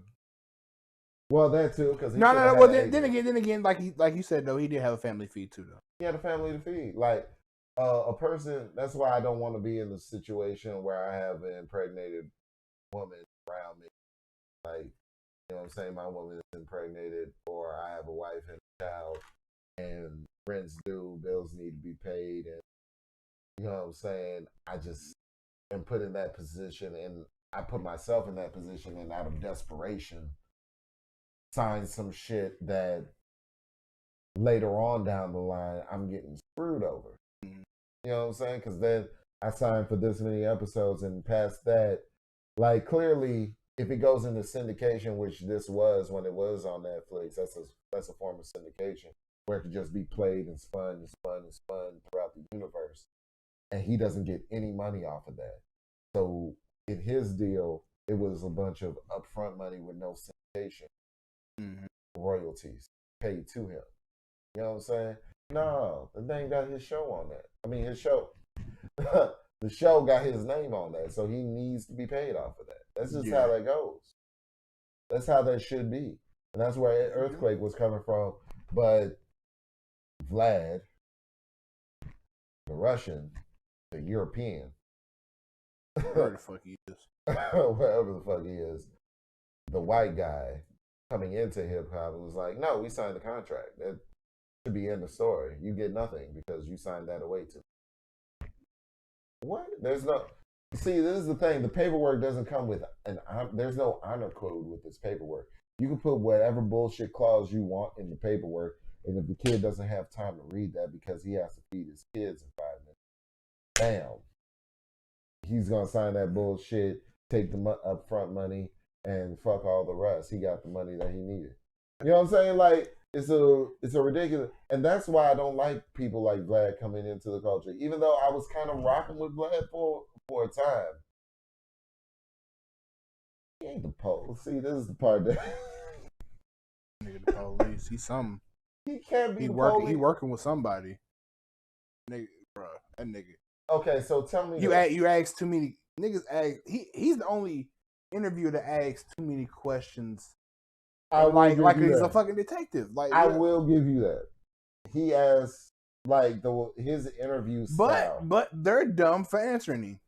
That's what I feel. I feel like if he asks that, but also Vlad has gone on the record to say that if we don't talk about this, then I'm just not going to do the interview. You can forget the interview. And so if it was really about the love and you really wanted to promote hip hop for the sake of promoting people on hip hop, then you would have done the interview anyway, not to promote the bullshit that people don't want to promote. You know what I'm saying? Like, now, granted, cats like Casanova are in jail right now because they talk too much. Like, you shouldn't have told him all of that. Like, Cas tells everybody, essentially, that he's in the streets but has no reason to be. You know what I mean? Like, he shouldn't be saying all of that. Knock So, your teeth out. you know what I mean? So, people need to monitor, but to monitor and mitigate what they're talking about. But for real, honestly, the fact that because he'll talk about like one good shit, and we talked about this. He'll talk about one good shit, and then the next 3 things that he asked questions on completely negative. Yeah. And he's only interested in the interview unless we're talking about some bullshit. You know what I'm saying? And the only time he doesn't talk about bullshit if it's an open case. But, nigga, they can reopen the motherfucking case. Mm-hmm. Even if it's after the fact. So why do you want your host to talk about that? That doesn't make sense. It doesn't make sense. Anybody that doesn't want to talk about anything on any platform that I provide, completely understand. You know what I'm saying? Because it might get you caught up in the lay, and nobody's trying to get anybody in. No. Because we trying not to go. Nah. I ain't got it in me. Definitely not. Trash ass ramen. You know what I'm saying? Yeah, I am not making no blow up. Nah. I'm not mixing my noodles with chopped up Lay's chips and Real Doritos. Shit. Real shit. And hot dogs. Not even hot dogs, nigga. It's just pepperoni. No, that's pepperoni everywhere. Pepperoni everywhere. Yeah, I can't do it. You know what I'm saying? And that's if you get into a prison that serves actual food. Yeah, I'm about to say. Down in Louisiana, they was serving the prisoners dog food. Oh man, they didn't care about them niggas. And they were pocketing the rest of the money. They were pocketing the food budget. They were pocketing $100,000 a year. The sheriff gets to keep that, and then they were giving the prisoners dog food by tightening up on the food budget. They had $100,000 to spend, but they chose to just get dog food and feed that to the prisoner. But that doesn't get called under the cruel and unusual punishment portion of the Constitution. Like, there's a lot of things that America's gonna pay for in the long run. But that's another time for another show. We've been at it for like, what, 12 hours? Yes. Holla at you. This is where we're at. Big Cam. I'm the etc. Till next time. Till next time. Peace. Whew, shit.